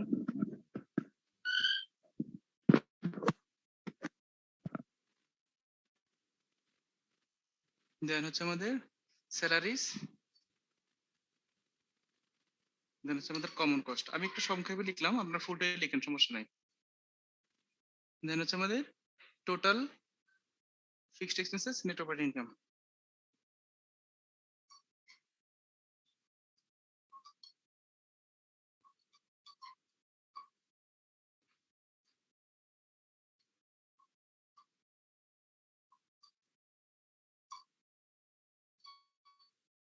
আচ্ছা, এখন আপনি জাস্ট বইতে যেটা আছে কিপ, যদি আপনি এটা রেখে দেন তাহলে আপনার কি হবে, ঠিক রেসিং ব্যাগে যে ফিগার গুলো আছে দেখে দেখে লিখে ফেলেন।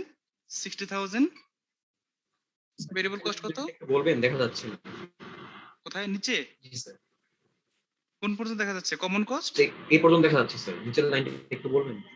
টোটাল ফিক্সড এক্সপেন্সেস, ওই যে কোশ্চেনে যেটা দেওয়া আছে আমি হুবহু সেটাই লিখছি, মানে আপনার বইতে যেটা দেওয়া আছে। স্যার আমাদের কি উপরে কোনো হেডলাইন দিতে হবে নাকি স্যার এভাবে শুরু করব? এইভাবে লিখে যদি উপর হেডলাইন দিছি, keep racing bikes, drop racing bikes, এই ম্যাথগুলো খুবই ছোট। বইতে যেটা আছে আমি সেটাই লিখতেছি, হুবহু এই নামগুলো লিখছি এবং হুবহু এই টাকাগুলো দিব একটা কলামে। আরেকটা কলামে আমাদের ডিসিশনের জন্য আরেকটা কলাম করব। ভেরিয়েবল কস্ট কত? 33।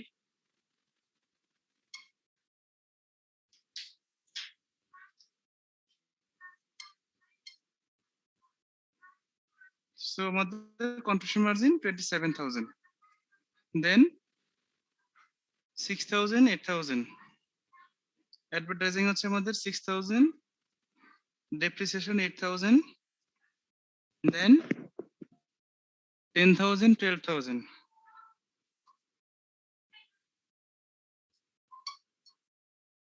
টোটাল ফিক্সড এক্সপেন্স 36 আর এখানে 9।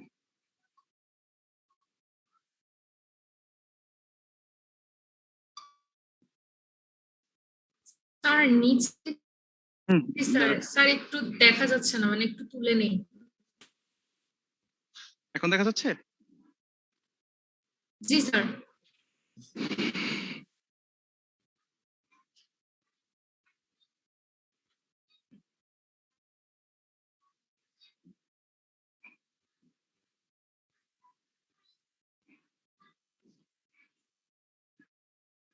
এটা আমি জাস্ট কি করলাম, বইতে যেটা দেওয়া আছে আপনার পরীক্ষার হলে যেটা দেওয়া থাকবে এটা হুবহু কপি করবেন এই পার্টটুকু।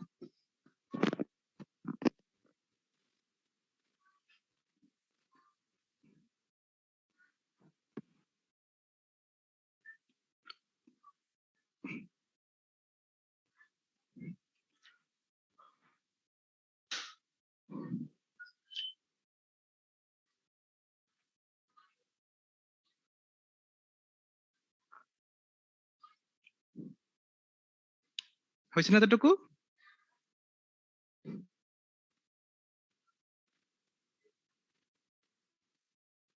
হ্যালো, জি স্যার। আচ্ছা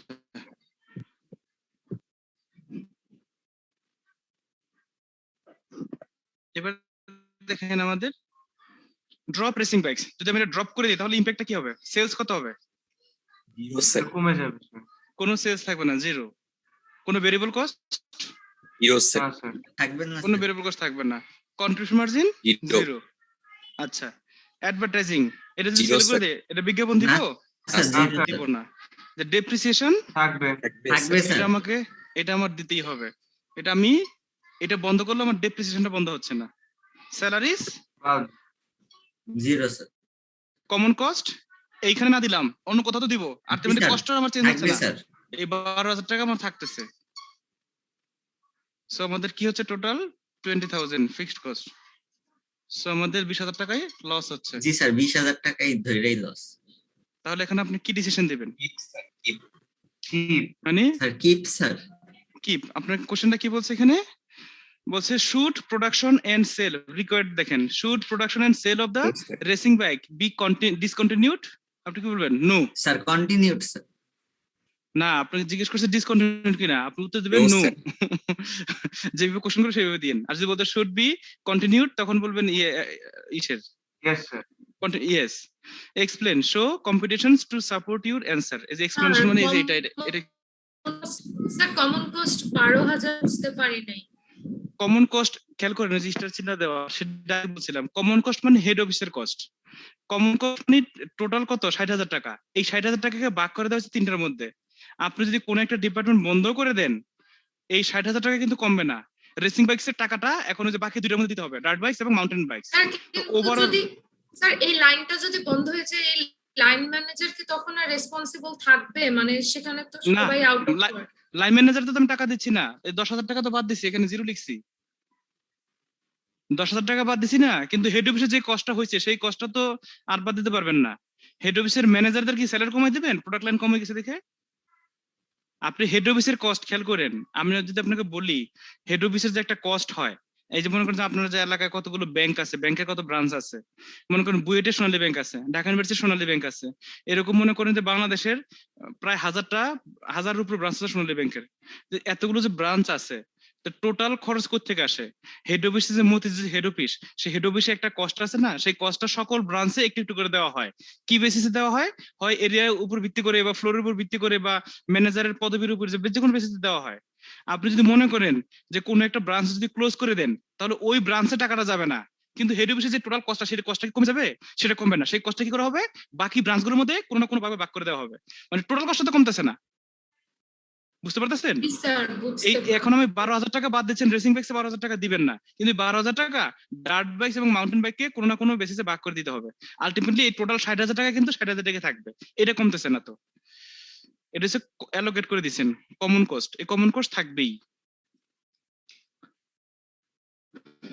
আচ্ছা, এটা হচ্ছে এই যে তারপরে দেখেন আমাদের 3 নম্বরটা মেক অর, হ্যাঁ বলুন।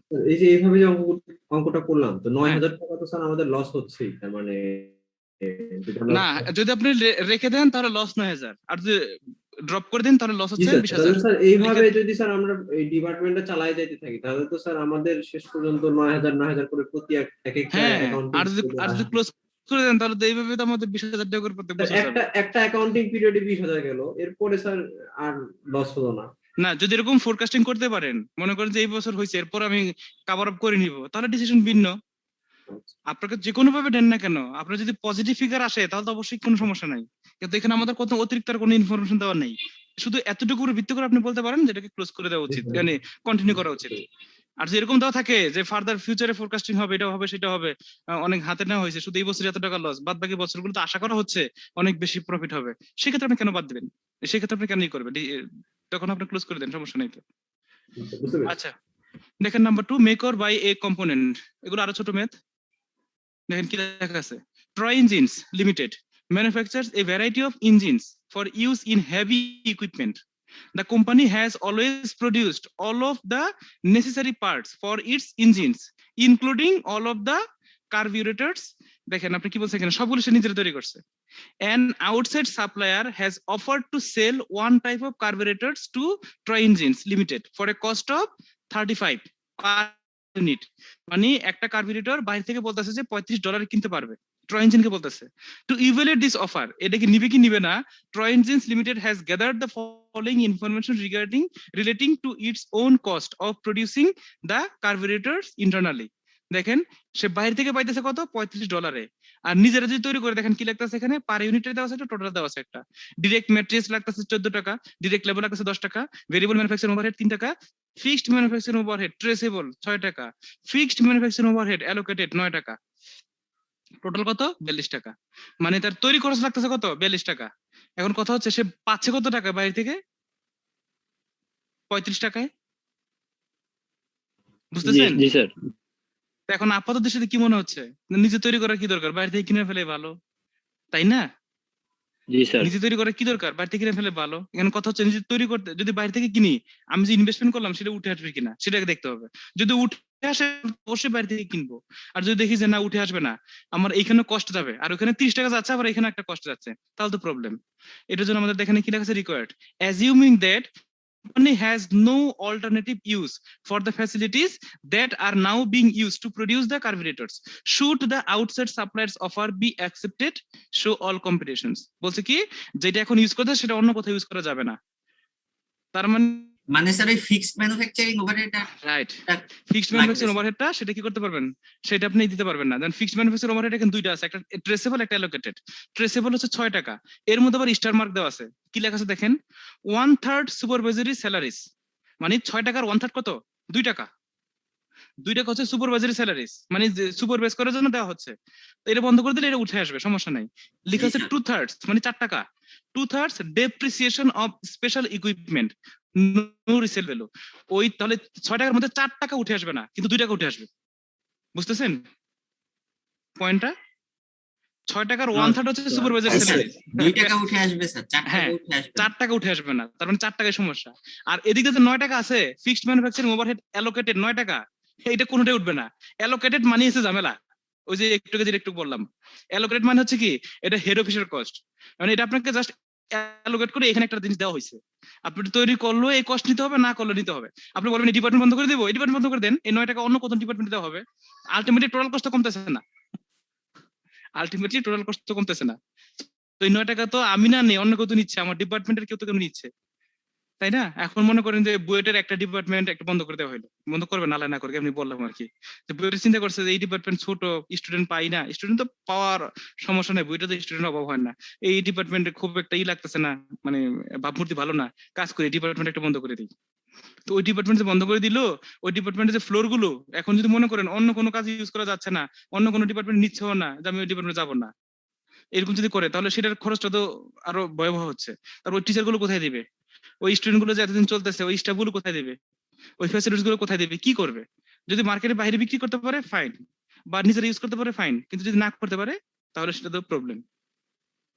তো দেখেন আমাদের এখানে আমরা দেখলাম যে অন্য কোনো ইউজ নাই, তাহলে এটা করতে পারি। এটা আপনি টোটাল দিয়ে করতে পারেন, পার ইউনিট দিয়ে করতে পারেন, যেটা দিয়ে করতে পারেন করেন। তবে টোটাল দিয়ে করলে আমাদের 2 নম্বরটা সহ একসাথে সলভ হয়ে যাবে।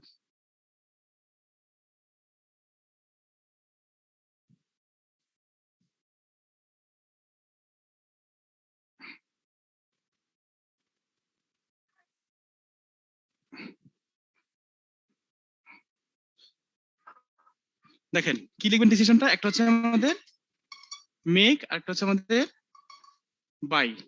উপরে দেখা যাবে,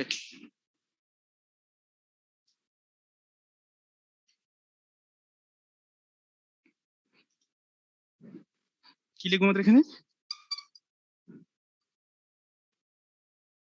direct materials, direct labour, variable manufacturing overhead,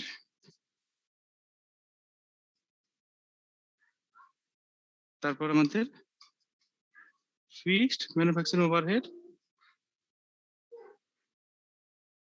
traceable, fixed manufacturing overhead allocated. আচ্ছা দেখেন আমাদের আপনি পার ইউনিট করতে পারেন, টোটাল করতে পারেন, টোটাল করলে আমাদের সুবিধা বেশি, 2 নম্বরটা সহ করা যাবে, বাট ডিসিশনটা কি আসবে টোটাল দিয়ে করি। দেখেন মেক হচ্ছে এখানে 2,10,000, direct labour 1,50,000,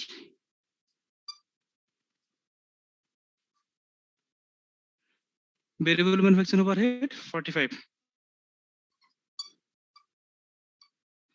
fixed manufacturing overhead traceable 90, common যেটা 135।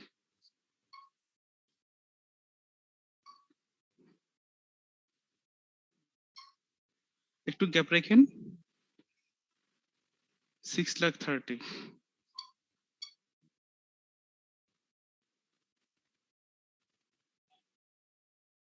আর যদি বাইরে থেকে কিনেন তাহলে কি হবে আপনার, আমি নিচে লিখতেছি একটা লাইন, অতিরিক্ত পারচেজ কস্ট। যদি বাইরে থেকে কিনেন তাহলে কত লাগবে, 35। আর এখানে কত হাজার ইউনিট উপরে দেওয়া আছে, 15,000 ইউনিট, তাই না?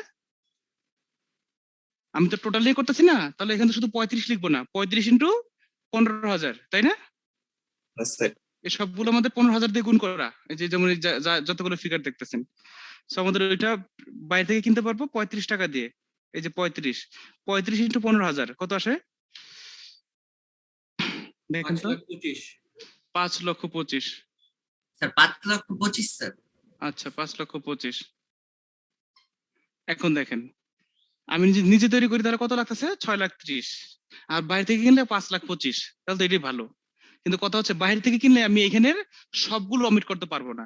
যদি সবগুলো অমিট করতে পারতাম তাহলে অবশ্যই আমি বাইরে থেকে কিনতাম। এখান থেকে কি কি অমিট করতে পারবো না? যেমন ডিরেক্ট ম্যাটেরিয়ালস কত লাগবে? লাগবে না, 0 স্যার। 0 অথবা হাইফেন আপনি যেটা দেন, বা direct material 0, direct labour 0, variable manufacturing overhead 0 অথবা হাইফেন 0 দিয়ে রাখেন, কিছু লাগবে না। কিন্তু ফিক্সড ম্যানুফ্যাকচারিং ওভারহেড ট্রেসেবল, এর মধ্যে 1/3 1/3 লাগবে না স্যার, 60,000 টাকা লাগবে স্যার। 60,000 টাকা লাগবে। তার মানে আমার এখানে 1/3 লাগবে না, 90,000 টাকার মধ্যে 60,000 টাকা কিন্তু আমার খরচ দিতেই হবে আলটিমেটলি। 60,000 টাকা আমার খরচ দিতেই হবে, এটা আমাকে বাদ দিতে পারতেছি না। ওই যে স্পেশাল ইকুইপমেন্ট। আরেকটা হচ্ছে এখানে 1,35,000 মধ্যে পুরোটাই common cost, common fixed cost, যেটা আমাকে বেয়ার করতেই হবে। এবার দেখেন টোটাল কত আসে। 7 লাখ। মানে আমি কিনলে ওই টাকাগুলো আমার লাগতেছে কত? 7,20,000 না? তো আমাদের দেখেন এইবার কম্পেয়ার করেন। স্যার পারচেজ কস্ট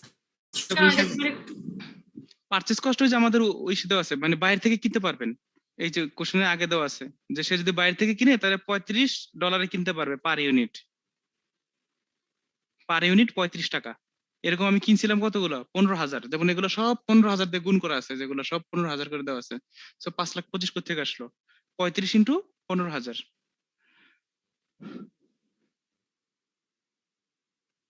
স্যার এখন যদি আমরা স্যার 15,000-এর বেশি প্রোডাকশন করতে যাই তাহলে তো ফিক্স কস্ট তো সেমই থাকবে না এখানে? হ্যাঁ ফিক্সড কস্ট সেম থাকবে। তাহলে তো এখানে আমার লাভ বেশি হবে আমি যদি হ্যাঁ এরকম হইতে পারে, আবার ডিসিশন চেঞ্জ হয়ে যেতে পারে। যেমন আপনি এখনই দেখেন না, 2 নম্বর ডিসিশনটা দেখেন, 2 নম্বরটা কি বলছে রিকোয়ারমেন্টটা, এবার চিন্তা করে দেখেন। 1 নম্বরটা বুঝতে পারছেন তো না? হ্যাঁ স্যার হ্যাঁ 2 নম্বরটা দেখেন। Suppose that if the carburetors were purchased, যদি বাইরে থেকে কিনেন, মানে নিজে না তৈরি করে বাইরে থেকে কিনেন, Troy engines Limited could use the freed capacity to launch a new product.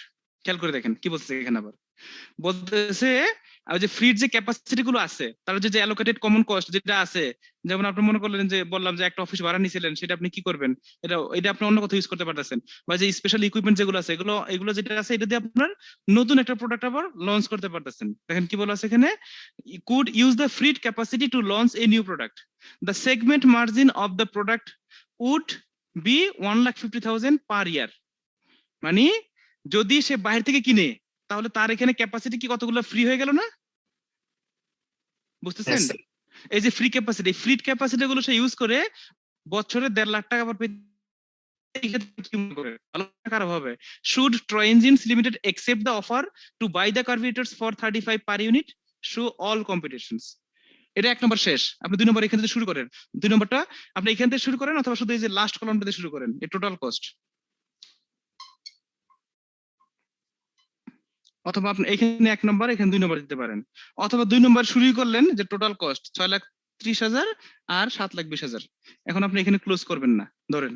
এখন আপনার কি হবে, আপনার ফ্রি, যেহেতু আপনি কস্ট সেভ করতে পারতেছেন বা অন্য কোনো কন্ট্রিবিউশন মার্জিন পাচ্ছেন, তাহলে আমাদের কি হবে এখানে কস্ট সেভিংস। যদি বাইরে থেকে কিনেন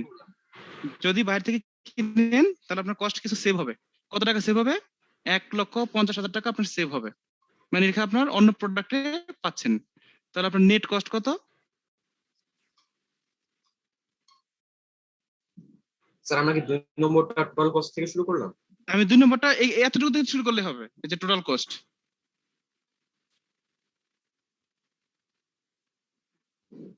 আপনি 2 নম্বরটা মনে করেন যে এখান থেকে শুরু হয়েছে, এই যে পরীক্ষা এখান থেকে শুরু হয়েছে, টোটাল কস্ট এত টাকা শুরু হয়েছে, এখান থেকে 2 নম্বর শুরু হয়েছে ধরেন। 2 নম্বর লিখে যেটা লিখবেন টোটাল কস্ট কত, একটা 6,30,000, একটা 7,20,000, একটা 6,30,000 আর একটা 7,20,000।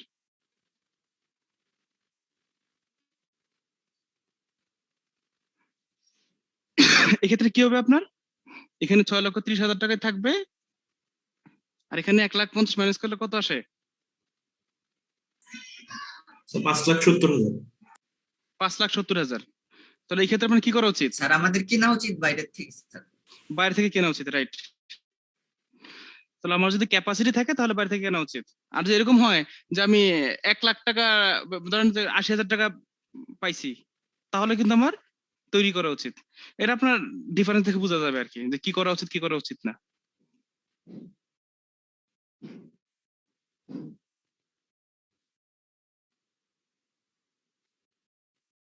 আর একটা দেখি আমাদের,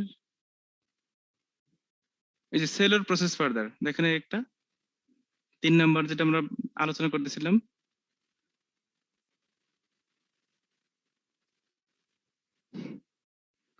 দেখেন সেলর প্রসেস ফার্দার কি বলা আছে দেখেন, খেয়াল করেন। Dorsey company manufactures 3 products from a common input in a joint processing operation. Joint processing cost up to the split of point total 3,50,000 per quarter. আপনারা কি জয়েন্ট কস্ট নাম শুনছেন? এটা অবশ্য আমি পড়াই নাই, ভাবছিলাম যে পড়াবো, কিন্তু জয়েন্ট কস্ট মানে একটা আইটেম থেকে একাধিক প্রোডাক্ট হয়। একটা আইটেম থেকে, মনে করেন কাঠ থেকে কি হয়, কাঠ থেকে আলমারি হয়, কাঠ থেকে আপনার চেয়ার হয়, টেবিল হয়, কাঠ থেকে আপনার শোকেস হয়। এরকম আপনি দেখবেন যে রেস্টুরেন্টে যাবেন, ময়দা থেকে মনে করেন যে পুরি বানাচ্ছে, সমুচা বানাচ্ছে, পরোটা বানাচ্ছে, মানে ভারী আইটেম বানাচ্ছে ময়দা থেকে। এরকম জিনিস থেকে, একই জিনিস থেকে একাধিক জিনিস আইটেম বের হয়। তো এটা হচ্ছে আমাদের জয়েন্ট কস্ট, মানে আমাদের টোটাল কস্ট। এখান থেকে আমাদের যত সেপারেট হবে আবার সেপারেবল কিছু কস্ট থাকবে। এখন দেখেন, the company allocates this cost to the joint products on the basis of relative sales value at the split of point until selling prices and total output at the split of point are as follows. কি বলেছে দেখেন, product A B C, তিনটে product. আপনি যদি মনে করেন মাছ পথে বিক্রি করে দেন, তাহলে এক একটা প্রোডাক্ট কত টাকা বিক্রি করতে পারবেন? সেলিং প্রাইস 16 টাকা, এবং কতগুলো হয়? 15,000 পাউন্ড। বৃদ্ধি হচ্ছে 8 টাকা করে বিক্রি করতে পারবেন, 20,000 পাউন্ড তৈরি হয়েছে। সি হচ্ছে 25 টাকা করে পার গ্যালন, এরকম 4 গ্যালন তৈরি, 4,000 গ্যালন তৈরি হয়েছে। তারপরে দেখেন, each product can be processed further after the split off point. Additional processing requires no special facilities. The additional processing cost per quarter and unit selling prices after the further processing are given below. আচ্ছা, মানে উপরটা ছিল মনে করেন ধান, সরিষা আর গম, আর নিচেরটা আসছে মনে করেন চাল, সরিষার তেল, আর আসছে আপনার মনে করেন যে আটা। এখন আপনি ধান বিক্রি করবেন নাকি গম চাল বিক্রি করবেন, তেল বিক্রি করবেন না সরিষার তেল বিক্রি করবেন, গম বিক্রি করবেন না আটা বিক্রি করবেন, এই জিনিসগুলো আপনাকে দিতে হচ্ছে। আর খেয়াল করে রাখবেন এখানে যে ধান থেকে চালে যেতে কত টাকা খরচ হয়, এই যে এডিশনাল প্রসেসিং কস্ট, এটা হচ্ছে আপনার অতিরিক্ত খরচ। যে আমি ধান থেকে যদি চালে যাই তাহলে আমার অতিরিক্ত খরচ হবে 63,000 টাকা, কিন্তু ধান বিক্রি করতে পারতাম 16 টাকা করে, আর চাল বিক্রি করবো 20 টাকা করে। পয়েন্টটাকে বুঝতে পারতেছেন? জি স্যার। হ্যাঁ, কিন্তু এখানে কোনো, আমি ধান আর চালের এক্সাম্পল দিছি তো, যেমন ধান থেকে চালে গেলে আপনার আউটপুট কমে যায়, কিন্তু এখানে আউটপুট কমে নাই। এটা ধান চাল না, অন্য কোনো আইটেম যেটার জন্য আউটপুট কমে নাই। অনেক সময় কমে যেতে পারে, সেটা ভিন্ন কেস। অনেক সময় বেরো যেতে পারে যদি আইটেম ছোট করা হয়। এখানে ধরা হচ্ছে যে আমাদের আউটপুট আগে যা ছিল তাই আছে। যেমন গম যেভাবে বিক্রি করেন, আটা বিক্রি করলে একই জিনিস আসবে।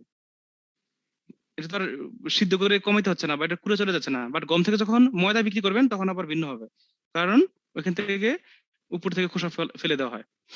আচ্ছা, তো দেখেন আমাদের এখানে কি দাঁড়াচ্ছে, যে আমার কথা হচ্ছে আমি কি 16 টাকা করে বিক্রি করবো 15,000 পাউন্ড, নাকি 20 টাকা করে বিক্রি করবো। বাট 20 টাকা করে বিক্রি করতে আমার কি লাগবে? 63,000 টাকা খরচ হবে এই 15,000 পাউন্ডের জন্য। আবার এখানে প্রোডাক্ট বিতে 8 টাকা করে বিক্রি করতে পারবো 20,000 পাউন্ড। এখন আর এর পিছনে আমি 80,000 টাকা খরচ করি, তাহলে 13 টাকা করে বিক্রি করতে পারবো। 8 টাকার জায়গায় 13 টাকা, 5 টাকা বেশি। আর সিতে আমাদের 25 টাকার জায়গায় বিক্রি করতে পারবো কত টাকা? 32 টাকা, 7 টাকা করে বেশি বিক্রি করতে পারবো, কিন্তু এক্ষেত্রে আমাদের 36,000 টাকা খরচ হবে। আচ্ছা, যাই হোক, এখন আপনার ডিসিশনটা কি দেখেন, এই যে রিকোয়ারমেন্ট পরের পেজে, which product or products should be sold at the split off point, মানে কোনগুলো এখনই বিক্রি করতে হবে, and which product or products should be processed further, show competitions. কোন কোন প্রোডাক্ট আপনি এখনই বিক্রি করবেন, অথবা কোন কোন প্রোডাক্ট ফার্দার প্রসেস করে বিক্রি করবেন, এটা আপনাকে বলতে হবে। তো আমরা 3টা প্রোডাক্ট করি, দেখেন ম্যাথটা কত বড়, অথচ সলিউশনটা দেখবেন অনেক ছোট।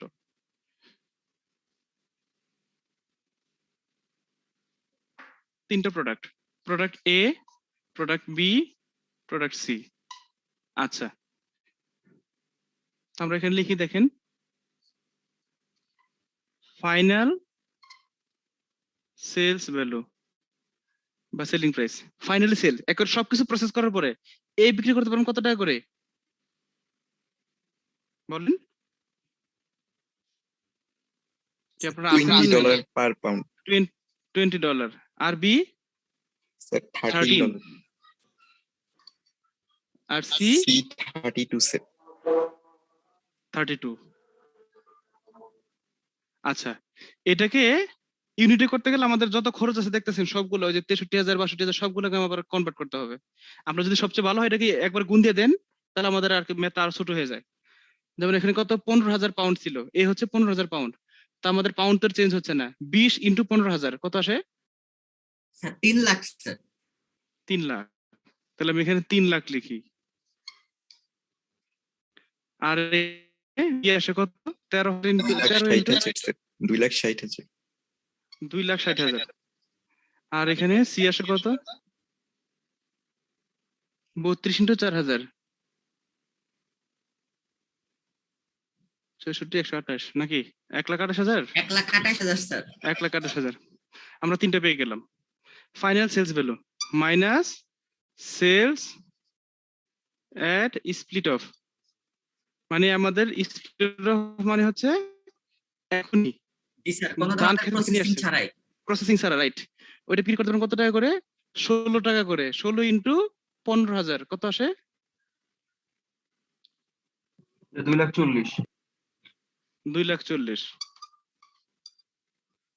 আচ্ছা, আর এখানে দেখেন কত আসে? 8 ইন্টু 20,000, 8 দ্বিগুণে 16, 1,60,000। আর এখানে আসে কত? 25 ইন্টু 4, 1 লাখ। বুঝতে পারছেন না? আচ্ছা, এবার দেখেন এটাকে কি বলা হয়, আমরা কত টাকা অতিরিক্ত বিক্রি করতে পারতেছি। এডিশনাল সেলস, এডিশনাল সেলস অতিরিক্ত কত টাকা পাচ্ছি? 60,000 টাকা স্যার। এখানে 60,000 টাকা অতিরিক্ত পাচ্ছি, মানে এখন বিক্রি করলে 2,40,000, পরে বিক্রি করলে 3 লাখ টাকা, অতিরিক্ত 60,000 টাকা 1 লাখ। পাচ্ছি। আর এখানে 1 লাখ টাকা অতিরিক্ত পাচ্ছি, এটা আমার এডিশনাল বেনিফিট। 28,000। এখানে 28,000। কিন্তু এই অতিরিক্ত পাইতে গেলে আমার কি করতে হবে? কিছু অতিরিক্ত খরচ, এডিশনাল প্রসেসিং কস্ট বা কস্ট লিখেন, সমস্যা নাই। এডিশনাল কত? 63,000 টাকা। এখানে কত? 80,000 টাকা। আর এখানে তাহলে কি দাঁড়াইলো? এখানে 3,000 টাকা লস। আমার কিন্তু আলটিমেটলি লস হয় নাই। আমি যে মনে করি না যে 63,000 টাকা 3 লাখ টাকা বিক্রি করলে আমার লস হয়েছে, আমার যেটা হয়েছে 3,000 টাকা প্রফিট কমে গেছে। আপনি 3 লাখ টাকা বিক্রি করলে লস নাই, 2,40,000 টাকা বিক্রি করলে লস নাই। কিন্তু যেটা হচ্ছে 2,40,000 বিক্রি না করে 3 লাখে বিক্রি করলে 3,000 টাকা আমার হচ্ছে, প্রফিট কমে যাচ্ছে, প্রফিটে কম পাচ্ছেন, রাইট। আপনি মনে করেন না যে চাল বিক্রি করলে লস হচ্ছে, চাল বিক্রি করলে ধানের চেয়ে একটু কম লাভ হচ্ছে, এটা বোঝাচ্ছে এখানে। এটা হচ্ছে আমাদের এডিশনাল প্রফিট অর লস, মানে অতিরিক্ত লাভ হচ্ছে না, অতিরিক্ত লস হচ্ছে এত টাকা। এডিশনাল প্রফিট যেটা নেগেটিভ ফিগার সেটা লস। এখানে 20,000 টাকা লাভ হচ্ছে, আর এখানে 8,000 টাকা লস হচ্ছে। এখন আপনি ডিসিশন দেন কোনটা আপনি এখনই বিক্রি করবেন আর কোনটা পরে বিক্রি করবেন। স্যার এ আর সি এখনই বিক্রি করে দিব স্যার। হ্যাঁ, আর বি আর প্রসেস প্রসেসিং করে বিক্রি করবেন, তাহলে আপনার প্রফিট সর্বোচ্চ হবে। এই তো বুঝতে পারছেন।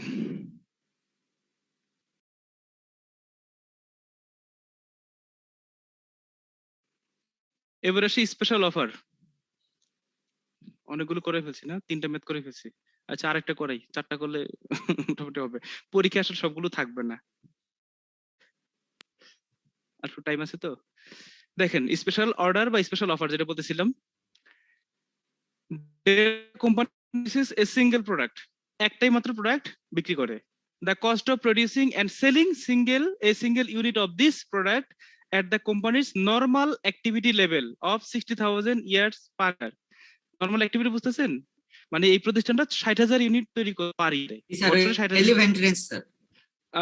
রিলেভেন্ট রেঞ্জ ঠিক না, রিলেভেন্ট রেঞ্জটা আবার ভিন্ন, যে ফিক্সড করে যত পর্যন্ত ফিক্সড, এটা হচ্ছে নরমাল অ্যাক্টিভিটি, ওইটার সাথে আবার ক্যাপাসিটি, সেটা আবার খেয়াল রাখতে হবে। এই লাইনটা বাদে আবার আচ্ছা, আবার এখানে দেখেন কতগুলো জিনিস লেখা আছে যে ডিরেক্ট ম্যাটেরিয়ালস 5 টাকা 10 পয়সা, ডিরেক্ট লেবার 3 টাকা 80 পয়সা, ভেরিয়েবল ম্যানুফ্যাকচার ওভারহেড 1 টাকা, ফিক্সড ম্যানুফ্যাকচার ওভারহেড 4 টাকা 20 পয়সা, variable selling and administrative expense 1 টাকা 50 পয়সা, fixed selling and administrative expense 2 টাকা 40 পয়সা।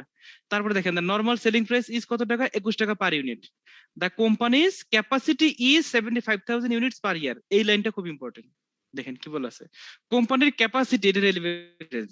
কোম্পানির ক্যাপাসিটি হচ্ছে 75,000, বাট কোম্পানি তৈরি করে 60,000, তাই না? এটা এটা কিন্তু আমরা অনেক সময় করি, মনে করেন আপনার যতটুকু ক্যাপাসিটি ততটুকু করা হয় না, একটু কম করা হয়। বাসের ক্যাপাসিটি যত যাত্রী তার চেয়ে একটু কম নেওয়া হয়। আমাদের দেশে অবশ্য একটু ভিন্ন চিত্র, যতটুকু ক্যাপাসিটি তার চেয়ে বেশি নেয়। আপনার প্রোডাকশন ক্যাপাসিটি যতটুকু থাকে তার চেয়ে একটু কম করলে জিনিসটা ভালো থাকে। আপনি মনে করেন যে একটা ইসের সাইকেলের ক্যাপাসিটি আছে 100 কেজি, মানে নেওয়ার জন্য, আপনার ওজন হয়েছে 120 কেজি, আপনি ওটা চড়াটা ঠিক না। আপনার মনে করেন যে কি বলে একটা জিনিস যতটুকু লোড নিতে পারে, একটা ওয়াশিং মেশিনে কাপড় নিতে পারে 5 কেজি 6 কেজি ধরেন, আপনি সেই কেজি এটা তো হয় না, দিতে পারেন 5 কেজি 5.5 কেজি, একটু কম দেওয়া উচিত যাতে জিনিসটা ঠিক থাকে। মানে কোম্পানির ক্যাপাসিটি আছে 75,000 ইউনিট তৈরি করার, বাট কোম্পানি তৈরি করে 60,000 ইউনিট। আচ্ছা, বুঝতেছেন? হ্যালো, জি স্যার। আচ্ছা দেখুন আমাদের এখন তো ইসের সেলিং প্রাইস কত? 21 টাকা। এখন কথা হচ্ছে তাদের কস্ট কত, দেখেন তো টোটাল কস্ট গুলো যোগ করেন তো। The cost of producing and selling a single unit of this product at the company's normal activity এত এত কত হবে দেখেন তো, মানে একটা প্রোডাকশন এবং সেলিং দুটো মিলে টোটাল কস্ট কত আসতেছে? 5.1, 3.8, 1, তারপর 4.2, 1.5, 2.4, টোটাল কত আসে?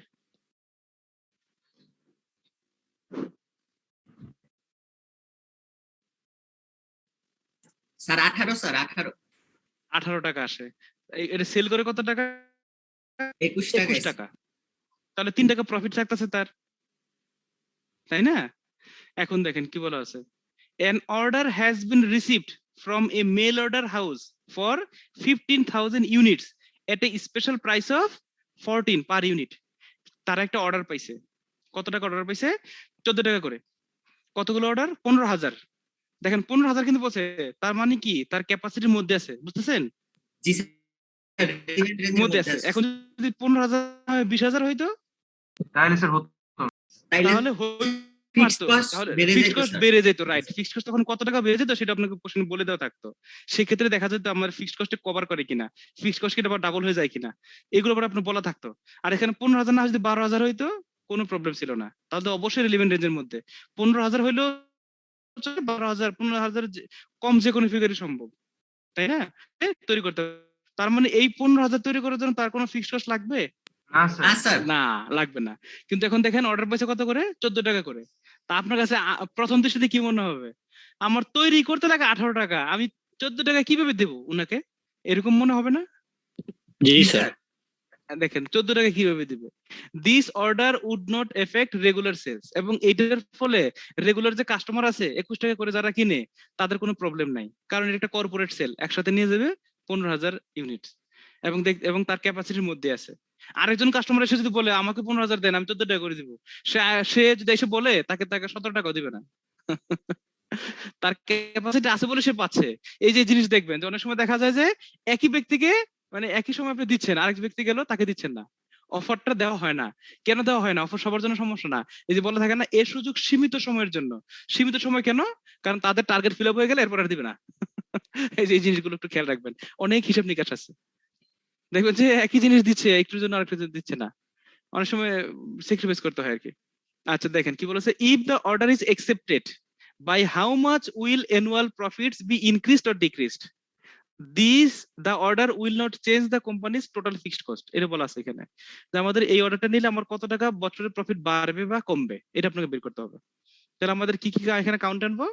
শুধু ভেরিয়েবল কস্ট গুলো এখানে কাউন্ট আনবো, ফিক্সড কস্ট গুলো কাউন্ট আনবো না।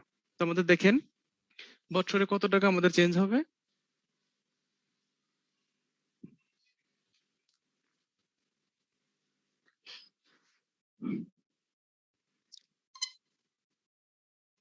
সেলস কত টাকা? সেলস হচ্ছে আমাদের কত? 14 ইন্টু 15,000, তাই না? আপনি ঈদে দিয়ে করতে পারেন, গুণ দিয়ে দিন, তাও হয়, নাহলে এখন সবগুলো 15,000 গুণ দিতে হবে। সেলস হচ্ছে 14, আর কস্ট গুলো কি কি? একটা হচ্ছে আমাদের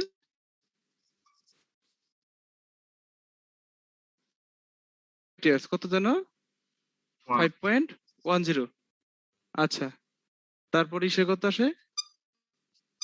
ডিরেক্ট লেবার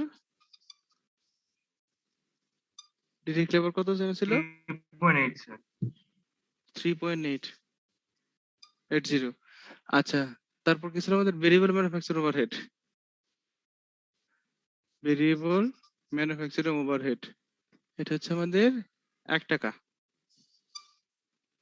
তারপর হচ্ছে আমাদের ফিক্সড ম্যানুফ্যাকচারিং ওভারহেড। এটা আমাদের লাগবে না, এটা লাগবে না। এটা লাগতো 14 টাকা যখন বিক্রি করবো তখন লাগবে না। আপনি এটা নাও লিখতে পারেন, আর লিখে যদি নিজে যে বুঝতে পারলে যে আপনি ম্যাথটা বুঝতে পারছেন। বলেন স্যার, এটা লাগবে না কেন একটু আরেকবার বলবেন? হ্যাঁ, সেটা দেখেন, আপনার যে এখানে ফিক্সড কস্ট দেখতেন কত টাকা করে 4.2 দেখতেছেন, এটা কোথা থেকে আসছে বলতে পারবেন? এটা হচ্ছে আমি বলি আপনাকে যে 50,000 আছে না, এখানে লেখা আছে কোম্পানির ক্যাপাসিটি 75,000 তৈরি করতে টোটাল ফিক্সড কস্ট যত টাকা লাগবে, আর এখন কোম্পানি করে 60,000 তৈরি করলে ঠিক একই সমান কস্ট লাগবে। ও আচ্ছা, বুঝতে পারছি। মানে টোটাল কস্ট চেঞ্জ হচ্ছে না। জি স্যার। আপনি 70,000 তৈরি করলে একই কস্ট লাগবে। আমাদের পাওয়া গেছে কত টাকা দেখেন, আমাদের যে 4.2 এটা কোথা থেকে পাইছি? 4.2 ইনটু কত? 60 গুণ দেন, কত আসে? 4.2 ইনটু 60 কত আসে দেখেন তো একটু।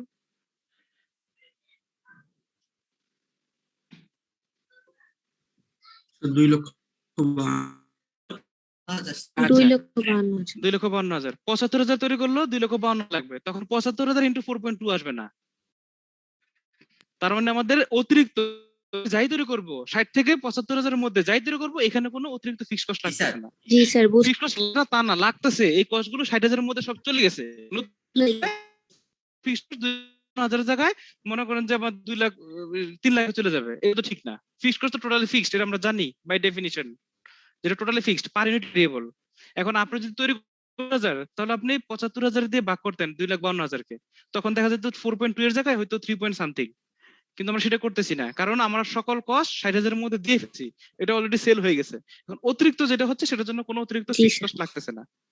আচ্ছা, এবারে আসে আমাদের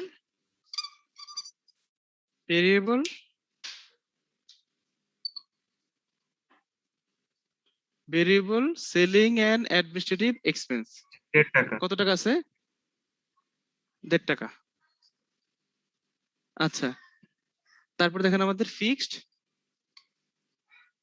সেলিং এন্ড অ্যাডমিনিস্ট্রেটিভ এক্সপেন্স, এখানেও লাগবে না, ফিক্সড কস্ট লাগবে না আগের মতোই। তাহলে এখন দেখেন আমাদের টোটাল কস্ট কত বের হয়? 5.1 3.8 স্যার 11.4 টাকা স্যার। 11.4 না 40 পয়সা না? জি স্যার। আচ্ছা, তো এখন দেখেন আমাদের প্রফিট কত? স্যার 2.6 টাকা স্যার।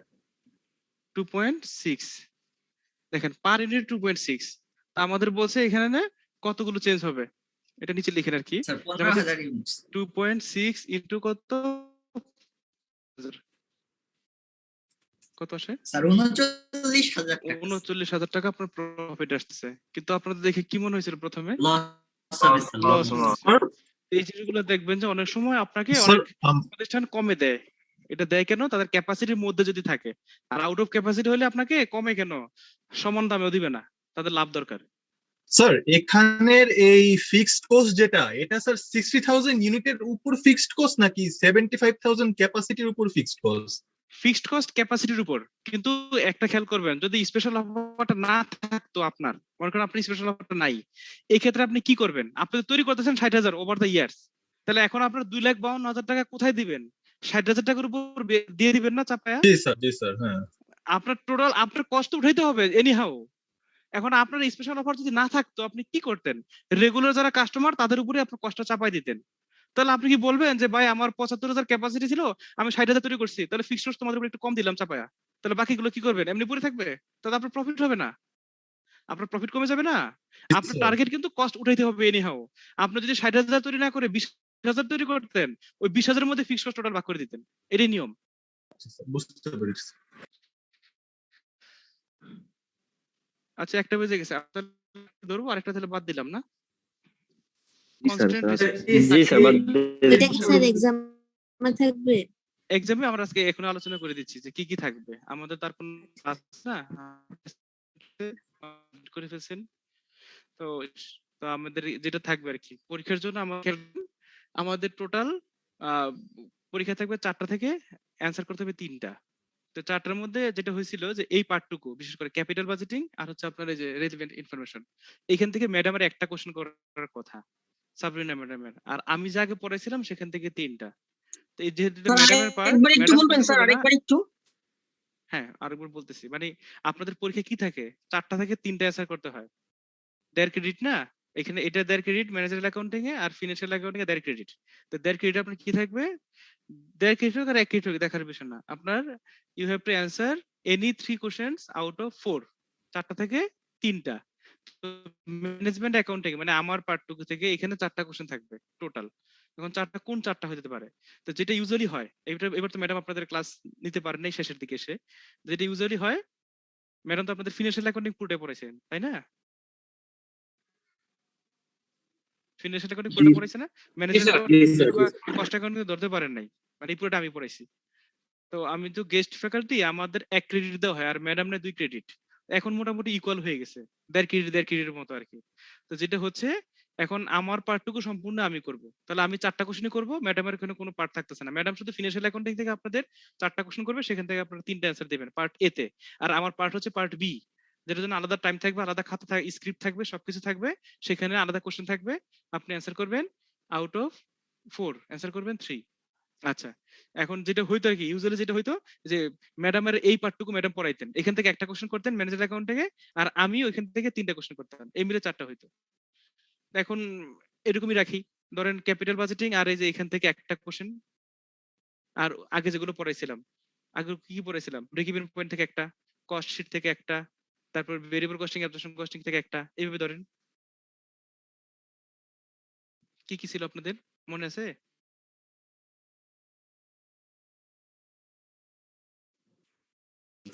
এগুলাই তো ছিল sir. Sir job order costing পড়েছিলেন নাকি? আর মাঝখান দিয়ে যে অপারেশনাল কস্ট পড়িয়েছেন ওইটা তো লাগবে না না? ওইটা যে পড়াইছিলাম, যদি মনে করেন সিলেবাস দেখে কেউ মডারেট করে বা কোন দরকার হয়, মানে আমি এত গুরুত্ব দিয়ে এখন দিচ্ছি না, কেউ যদি মনে করেন যে আবার সাপ্লিমেন্টারি অথবা মনে করেন যে কোনোভাবে পরীক্ষা দিতে পারতেছে না, পরবর্তীতে পরীক্ষা নিবে, তাহলে হয়তো পরবর্তীতে আবার কোশ্চেন করলে দিতে পারি আর কি, আপাতত দিচ্ছি না। আচ্ছা স্যার। আমরা বলে দিব আর কি, থিওরি দিয়ে দিতে পারি। না স্যার, লাগবে না। স্যার ম্যামের পার্টটা একটু ক্লিয়ার করবেন স্যার। ম্যামের পার্ট, ম্যামের পার্ট শুধু ফিনান্সিয়াল অ্যাকাউন্টিং, ম্যামের এখানে কোনো পার্ট নাই, ছিল আর কি আগের সিলেবাস গুলোতে। মানে স্যার না, মানে ওখান থেকে টপিক গুলা কোশ্চেনে, ম্যামের তো ফিনান্সিয়াল অ্যাকাউন্টিং, সেখানে টপিক কোথা থেকে আমি দেব? আমি বুঝতে পারি। আচ্ছা না, মানে স্যার ম্যামের সাথে তো কোনো ক্লাসে আর পাইনি আচ্ছা আচ্ছা, লাস্টে। ম্যামের সাথে আপনারা কি ক্লাস করতে চাচ্ছেন? আমাকে জিজ্ঞেস করছিলেন যে আপনারা যদি আলোচনা করার জন্য বলেন তাহলে আমি বলি স্যার, একটা সেশন নেওয়ার জন্য। এরকম মানে গাইডলাইনটা দিয়ে দিলে ভালো হতো। তাহলে ম্যাডামকে একটা ক্লাস নিতে বলি আমি, যে আপনাদের ক্লাস তো ঠিক না, আলোচনা করার জন্য, যে কোন একদিন এসে বসে যে কিভাবে কোশ্চেন প্যাটার্নটা কেমন হবে এটা বলে দিবে আর কি। আপনাদের হয়তো জার্নাল থেকে একটা, জার্নাল লেজার ট্রায়াল ব্যালেন্স থেকে একটা, ট্রানজাকশন অ্যানালিসিস থেকে একটা দিবে, ফিনান্সিয়াল স্টেটমেন্ট থেকে দিবে, অ্যাডজাস্টিং এর জি থেকে স্যার, দিবে। ম্যাডাম স্যার অনেক কিছু পড়াইছেন তো স্যার, ওইখানেই বেশি হ্যাঁ। ঝামেলা। স্যার মানে দেখা গেছে যে স্যার আপনার পার্টের চাইতে ম্যাডামের পার্টটা একটু কঠিন বেশি লেগেছিল আর কি। আচ্ছা, ওইটা আসলে বেসিক অ্যাকাউন্টিং তো, ওইটা পড়তে গেলে অনেক কিছু নলেজ রাখতে হয়, আর ম্যানেজার অ্যাকাউন্টিং এ আসলে যে কেউ পড়তে পারে, কোনো সমস্যা হয় না। যাই হোক, তো আপনাদের যেটা বলতেছিলাম, আমার যেটা পড়ানো হয়েছিল আপনাদের, তাহলে টপিক গুলো বলবো স্যার সিরিয়ালি। সিরিয়ালে আপনাদের পড়াইছিলাম কস্ট কনসেপ্ট এন্ড ক্লাসিফিকেশন, তাই না? তারপর হচ্ছে আপনাদের কস্ট শিট পড়ানো হয়েছিল। কস্ট শিট ওই যে আমাদের cost of goods manufacturing statement, cost of goods sold statement. G sir, G sir. এটা তো ইস্যু আসছে, পরীক্ষা আসছে। তারপর আপনার জব অর্ডার কস্টিং পড়াইছিলাম হালকা, এটা অত গুরুত্ব দিয়ে পড়াই নাই। এটা আমি আবার যে সিভিলও একটু পড়াচ্ছি, ম্যাডাম অসুস্থ থাকার কারণে, আপনি চাইলে সেটার ভিডিও দিয়ে দিতে পারি, দেখতে পারেন। কিন্তু এটা এখান থেকে কোশ্চেন করবো কিনা আমি শিওর না আর কি। আরেকটা হচ্ছে আপনাদের অপারেটিং কস্টিং পড়ানো হয়েছিল, মানে যে সার্ভিস কস্টিং যেটা, সেখান থেকে বলছি এটা কম গুরুত্ব দিয়ে পড়তে, মানে না পড়তে আর কি। আর আপনাদের যেটা পড়বেন আর কি, যেখান থেকে আমি যেটা বলি কোশ্চেন প্যাটার্ন, সেটা হচ্ছে সবই তো পড়বেন। অ্যাক্সিডেন্টালি অনেক সময় দেখা গেছে আমি কোশ্চেন করলাম ঠিকই, কিন্তু মডারেটর আবার মানলো না। বাট তারপরেও কোশ্চেন যেটা করি, আমার কোশ্চেন যেটা, আমার পরামর্শ হচ্ছে 1 নাম্বার হচ্ছে কস্ট শিট, মানে বড় ম্যাথের জন্য। থিওরি সবই পড়েন, সমস্যা নাই, থিওরি আপনারা সবই পড়েন, মানে ম্যাথ করার জন্য 1 নাম্বার হচ্ছে কস্ট শিট, 2 নাম্বার হচ্ছে ওই যে ব্রেক ইভেন পয়েন্ট, 3 নাম্বার হচ্ছে আমাদের ভেরিয়েবল কস্টিং, আর 4 নাম্বার হচ্ছে ক্যাপিটাল বাজেটিং, আর 5 নাম্বার হচ্ছে যে আমাদের যেটা রিলেভেন্ট ইনফরমেশন। এই 5টা থেকে ম্যাথ দিব হয়তো কোন। স্যার আবার একটু বলবেন স্যার, লাস্ট এগুলো যে বলছেন। 1 নাম্বার হচ্ছে কস্ট শিট, জি স্যার। 2 নাম্বার হচ্ছে ব্রেক ইভেন পয়েন্ট, তারপর 3 নাম্বার হচ্ছে ভেরিয়েবল কস্টিং, 4 নাম্বারটা স্যার কি বলছিলেন? 4 নাম্বারটা ক্যাপিটাল বাজেটিং, ওই যে লাস্ট পড়াইছিলাম যে জি স্যার। ঈদের আগে। 5 নাম্বারটা আজকে আছে, হ্যাঁ, রেলেভেন্ট কস্টিং বা রেলেভেন্ট ইনফরমেশন। এই 5টা থেকে ম্যাথ আসবে। কোন আপনার পরীক্ষাতে কোশ্চেন থাকবে 4টার মধ্যে ম্যাথ থাকবে, 5টাই ম্যাথ থাকবে, কোন চ্যাপ্টারে হয়তো 2টা থাকবে। ধরেন আজকে এবং ক্যাপিটাল বাজেটিং 2টা মিলে একটা ম্যাথ থাকলো, এরকম হতে পারে। আর বাদ বাকি আগের 3টা থেকে 3টা থাকতে পারে, অথবা আগের 3টা থেকে 2টা থাকতে পারে, আর এখান থেকে 2টা থেকে 2টা থাকতে পারে। মানে 5টা ম্যাথ থাকবে। মানে আমি পার্সোনালি আপনাদের সাজেস্ট করতেছি জব অর্ডার কস্টিং আর অপারেটিং কস্টিং এর ম্যাথ না পড়ার জন্য। বাট তার ওইখান থেকে আমি কিছু থিওরি দিতে পারি বড় জোর, ওই যে থিওরি পড়ছিলাম অল্প অল্প, যেমন job order costing, process costing কাকে বলে, তারপর অপারেটিং কস্টিং কাকে বলে, এটার ইগুলা কি কি, বৈশিষ্ট্যগুলো কি। স্যার এই টপিকের ম্যাথ গুলা আমরা কোত্থেকে প্র্যাকটিস করবো স্যার? আপনি যেগুলো করেছেন ওগুলা প্র্যাকটিস এই যে করলে হবে? হ্যাঁ, ওগুলো করলেই হবে। কস্ট শিট তো একটা দিছিলাম আমি আপনাদের পরীক্ষার আগে, একটা দিয়ে দেখে কত কোশ্চেন বের করে ফেলছি। জি স্যার। তারপরে যে ব্রেক ইভেন পয়েন্ট আমাদের এই বইতে আছে, ভেরিয়েবল কস্টিং তো বইতে আছে, তারপরে যে ক্যাপিটাল বাজেটিংটা তো আমি একটা দিছি, করাই দিছি, আর একটা আপনাদের অ্যাসাইনমেন্ট দিছি, এটা করলে এনাফ। আর আজকে তো রেলেভেন্ট ইনফরমেশন কতগুলো ম্যাথ করাইলাম, এরকম ম্যাথ দেখলে এনাফ, আর বাইরে লাগবে না। হ্যাঁ স্যার, অ্যাবজর্পশন কস্টিং থেকে আসবে ম্যাথ আসবে? ভেরিয়েবল কস্টিং আর অ্যাবজর্পশন কস্টিং তো একসাথেই। ভেরিয়েবল কস্টিং যখন বলছি তখন এটার সাথে অ্যাবজর্পশন কস্টিং, মানে টপিকের নামে variable costing and absorption costing. আমি শর্টকাটে বলছি, যেমন ব্রেক ইভেন পয়েন্ট কোনো চ্যাপ্টার নাই, ওটার নাম হচ্ছে কস্ট ভলিউম প্রফিট, কিন্তু বেশিরভাগই ব্রেক ইভেন পয়েন্ট নামে জানেন, এজন্য ব্রেক ইভেন পয়েন্ট বলছি। যেমন কস্ট শিট নামে কোনো চ্যাপ্টার নাই, ওটা কস্ট কনসেপ্টের ভিতরে আছে, তারপরে বলছি কস্ট স্টেটমেন্ট। ভেরিয়েবল কস্টিং আর অ্যাবজর্পশন কস্টিং দুটো একসাথে, মানে দুটোই পড়তে হবে। ম্যাথ থাকলে দুটো থেকে থাকতে পারবে, একটা থেকে থাকতে পারে, ওই আপনি একটা পড়লে তো আরেকটা এমনি পারবেন। স্যার এর আগে তার মানে ক্যাপিটাল বাজেটিং আর রিলেভেন্ট ইনফরমেশন পার্টটা ম্যাম নিত, আর ওইখান থেকে একটা দিত। একটা কোশ্চেন করতে, হ্যাঁ, এই যে এটাই বলতেছিলাম যে এর আগে যেটা হয়েছিল গত 3 বছরে, এটা নিয়ে আমার 4th টার্ম, মানে আপনাদের তো কত 18 ব্যাচ, আমি 15, 16, 17 তিন ব্যাচে পড়াইছি। তো ওইখানে যেটা ছিল আর কি, যে ওগুলো পড়াইতাম, ওইখান থেকে আমি 3টা দিতাম, আর ম্যাম যেটা করতো ক্যাপিটাল বাজেটিং আর রেলেভেন্ট কস্টিং এখান থেকে একটা দিত।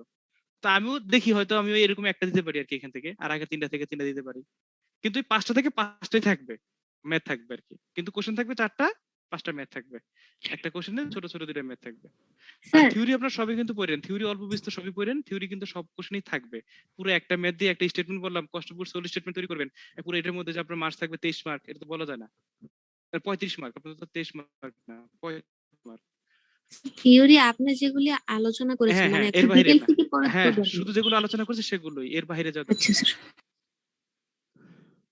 তারপরে যদি কোনো প্রবলেম হয় সিআরকে দিয়ে ফোন দিন, অথবা গুগল ক্লাসরুমে করেন। আর আমি যে আপনাদের ক্লাস ইসের মার্কস, কয়েকজনের মার্কস পান নাই সেগুলো দিয়ে দিচ্ছি, অ্যাসাইনমেন্টের মার্কস সবাই যারা সাবমিট করেন আবার সাবমিট করে দিয়েন, আশা করি করছেন। তারপর না করে থাকলে আমি আবার সিআরকে নক করব, মার্কশিটটা গুগল ক্লাসরুমে দিয়ে দিব ওই শর্ট টাইম, তাহলে আপনারা হ্যাঁ একটু স্যার সিটির মার্কস নিয়ে স্যার একটু কথা বলতাম। হ্যাঁ স্যার সিটিতে তো স্যার ওই যে কস্ট শিট দিয়েছিলেন স্যার, কস্ট শিটে স্যার আমরা কয়েকজন স্যার ওই যে স্যার ম্যানেজারের স্যালারিটা স্যার অ্যাড করে নাই স্যার, মানে ওই সময় আমরা ওটা মনে করছিলাম স্যার সেলস এর ভিতরে চলে যাবে স্যার। আচ্ছা, এটার জন্য স্যার মেবি আপনি 4 মার্ক করে কাটছেন স্যার, তাই স্যার মানে একটু আমাদের সিটিটা স্যার খারাপ হয়ে গিয়েছিল স্যার অল্প কয়েকজনের স্যার। 4 মার্ক না, আসলে ওই যে একটা রিলেভেন্ট রেঞ্জ আর কি, ওই যে যাদের দেখা গেছে 19 পায় 18 পায় তাদেরকে এক ক্যাটাগরিতে রাখছি, আবার যাদের জন্য দেখা যাচ্ছে 17 পায় 16 পায় তাদের এক ক্যাটাগরিতে রাখছিলাম। পরে বলছিলাম অবশ্য যে মানে আর কত 16 মানে আপনি বুঝেন 16 মানে হচ্ছে আপনার 80 এ প্লাস মার্ক, এটা কি বলেন আপনি স্যার? 14 চলে আসছে স্যার একবারে। আচ্ছা আচ্ছা, তাহলে অন্য কোনো জায়গা 18 আর 14 রেঞ্জে চলে গেছে স্যার। ওই একটাই স্যার ভুল গেছিল স্যার। আচ্ছা সমস্যা নাই, আপনার তো একটা অ্যাসাইনমেন্ট দেওয়া আছে, এটা ভালো করে দিলে তো আপনার তো এনি 3 কাউন্ট হবে তাই না? স্যার ম্যাডামের প্রথম যে এটা ছিল স্যার ওইটা স্যার আসলে খুবই হার্ড ছিল স্যার, ওইটা সবারই মোটামুটি স্যার খারাপ হয়েছে স্যার। আপনার এই একটা যে স্যার মানে সবারই যেহেতু ভালো নাম্বার আছে স্যার, একটা যদি একটু এক্সট্রা ইয়ে নিতেন। আর ম্যামকে যে স্যার রিকোয়েস্ট করবো, ম্যামকে আসলে পাওয়া যাচ্ছে না স্যার লাস্টের দিকে স্যার, এই জন্য স্যার আপনাকে একটু রিকোয়েস্ট করছি স্যার। 14 তাহলে কেন পাইলেন? এত কম তো পাওয়ার কথা না। এবং এটা স্যার রেঞ্জটা স্যার এরকমই হয়ে গিয়েছে স্যার, আপনি একটু স্যার যদি দেখতেন স্যার 18 তারপরে স্যার 14 এর ভিতরে স্যার আসলে সেরকম ইয়ে নাই স্যার। না আমি 18 এর উপরে অনেকেই কিন্তু 19-20 পায়, 19 পায়, 19.5 স্যার। পায়, 20 পায়, ওগুলো বুঝতে দেই নাই আমি, পারছি এত স্যার। বেশি দিয়ে লাভটা কি? দরকার তো নাই। স্যার কিন্তু স্যার মানে 14টা স্যার মানে ডিফারেন্সটা স্যার একটু বেশি হয়ে যায় তো স্যার, যদি আপনি এক্সট্রা স্যার একটু অ্যাসাইনমেন্ট বা কিছু দিতেন, আমরা যারা খারাপ করছি স্যার তারা স্যার একটু যদি ইয়ে চান্স পেতাম স্যার, ওই একটা ভুলের জন্য স্যার আর কি বেশি আমরা স্যার ইচ্ছা করে ওই সময় ইয়ে করছিলাম, ভাবছিলাম যে স্যার হয়তো সেলস এর ভিতরে পড়বে, এখন ভুল হয়ে গিয়েছে স্যার, এটার জন্য স্যার যদি একটু স্যার দেখতেন স্যার প্লিজ। আসলে স্যার কয়েকজনের তো বেশি খারাপ হয়েছে তো। আচ্ছা, ম্যামেরটা কাউন্টই করতেছে না, কারণ ম্যামেরটা খুবই খারাপ হয়েছে আমাদের। আচ্ছা দেখি তাহলে আপনাদেরটা একটু রিভিউ করে আসলে কোন জায়গাটায় পয়েন্ট হয়েছে, তাহলে একটা বিকল্প ব্যবস্থা করবো না, সিআর সাথে কথা বলে। ঠিক আছে, সবাই ভালো থাকেন, ঠিকঠাক মতো পরীক্ষা দেন, কোনো ব্যাপারে এমনিতে প্রবলেম হলে বললেন। আর দেখা হলো না আপনাদের সাথে, শুধু অনলাইনে দেখা হইলো, আগে তো সব ফিজিক্যালি দেখা হইতো সবার সাথে। সুস্থ থাকেন সবাই। জি স্যার, দোয়া করবেন স্যার। স্বাস্থ্য জি বিধি স্যার, মেনে দোয়া চলেন। করবেন স্যার, আপনিও Thank ভালো you, থাকবেন sir. Sir, thank you sir.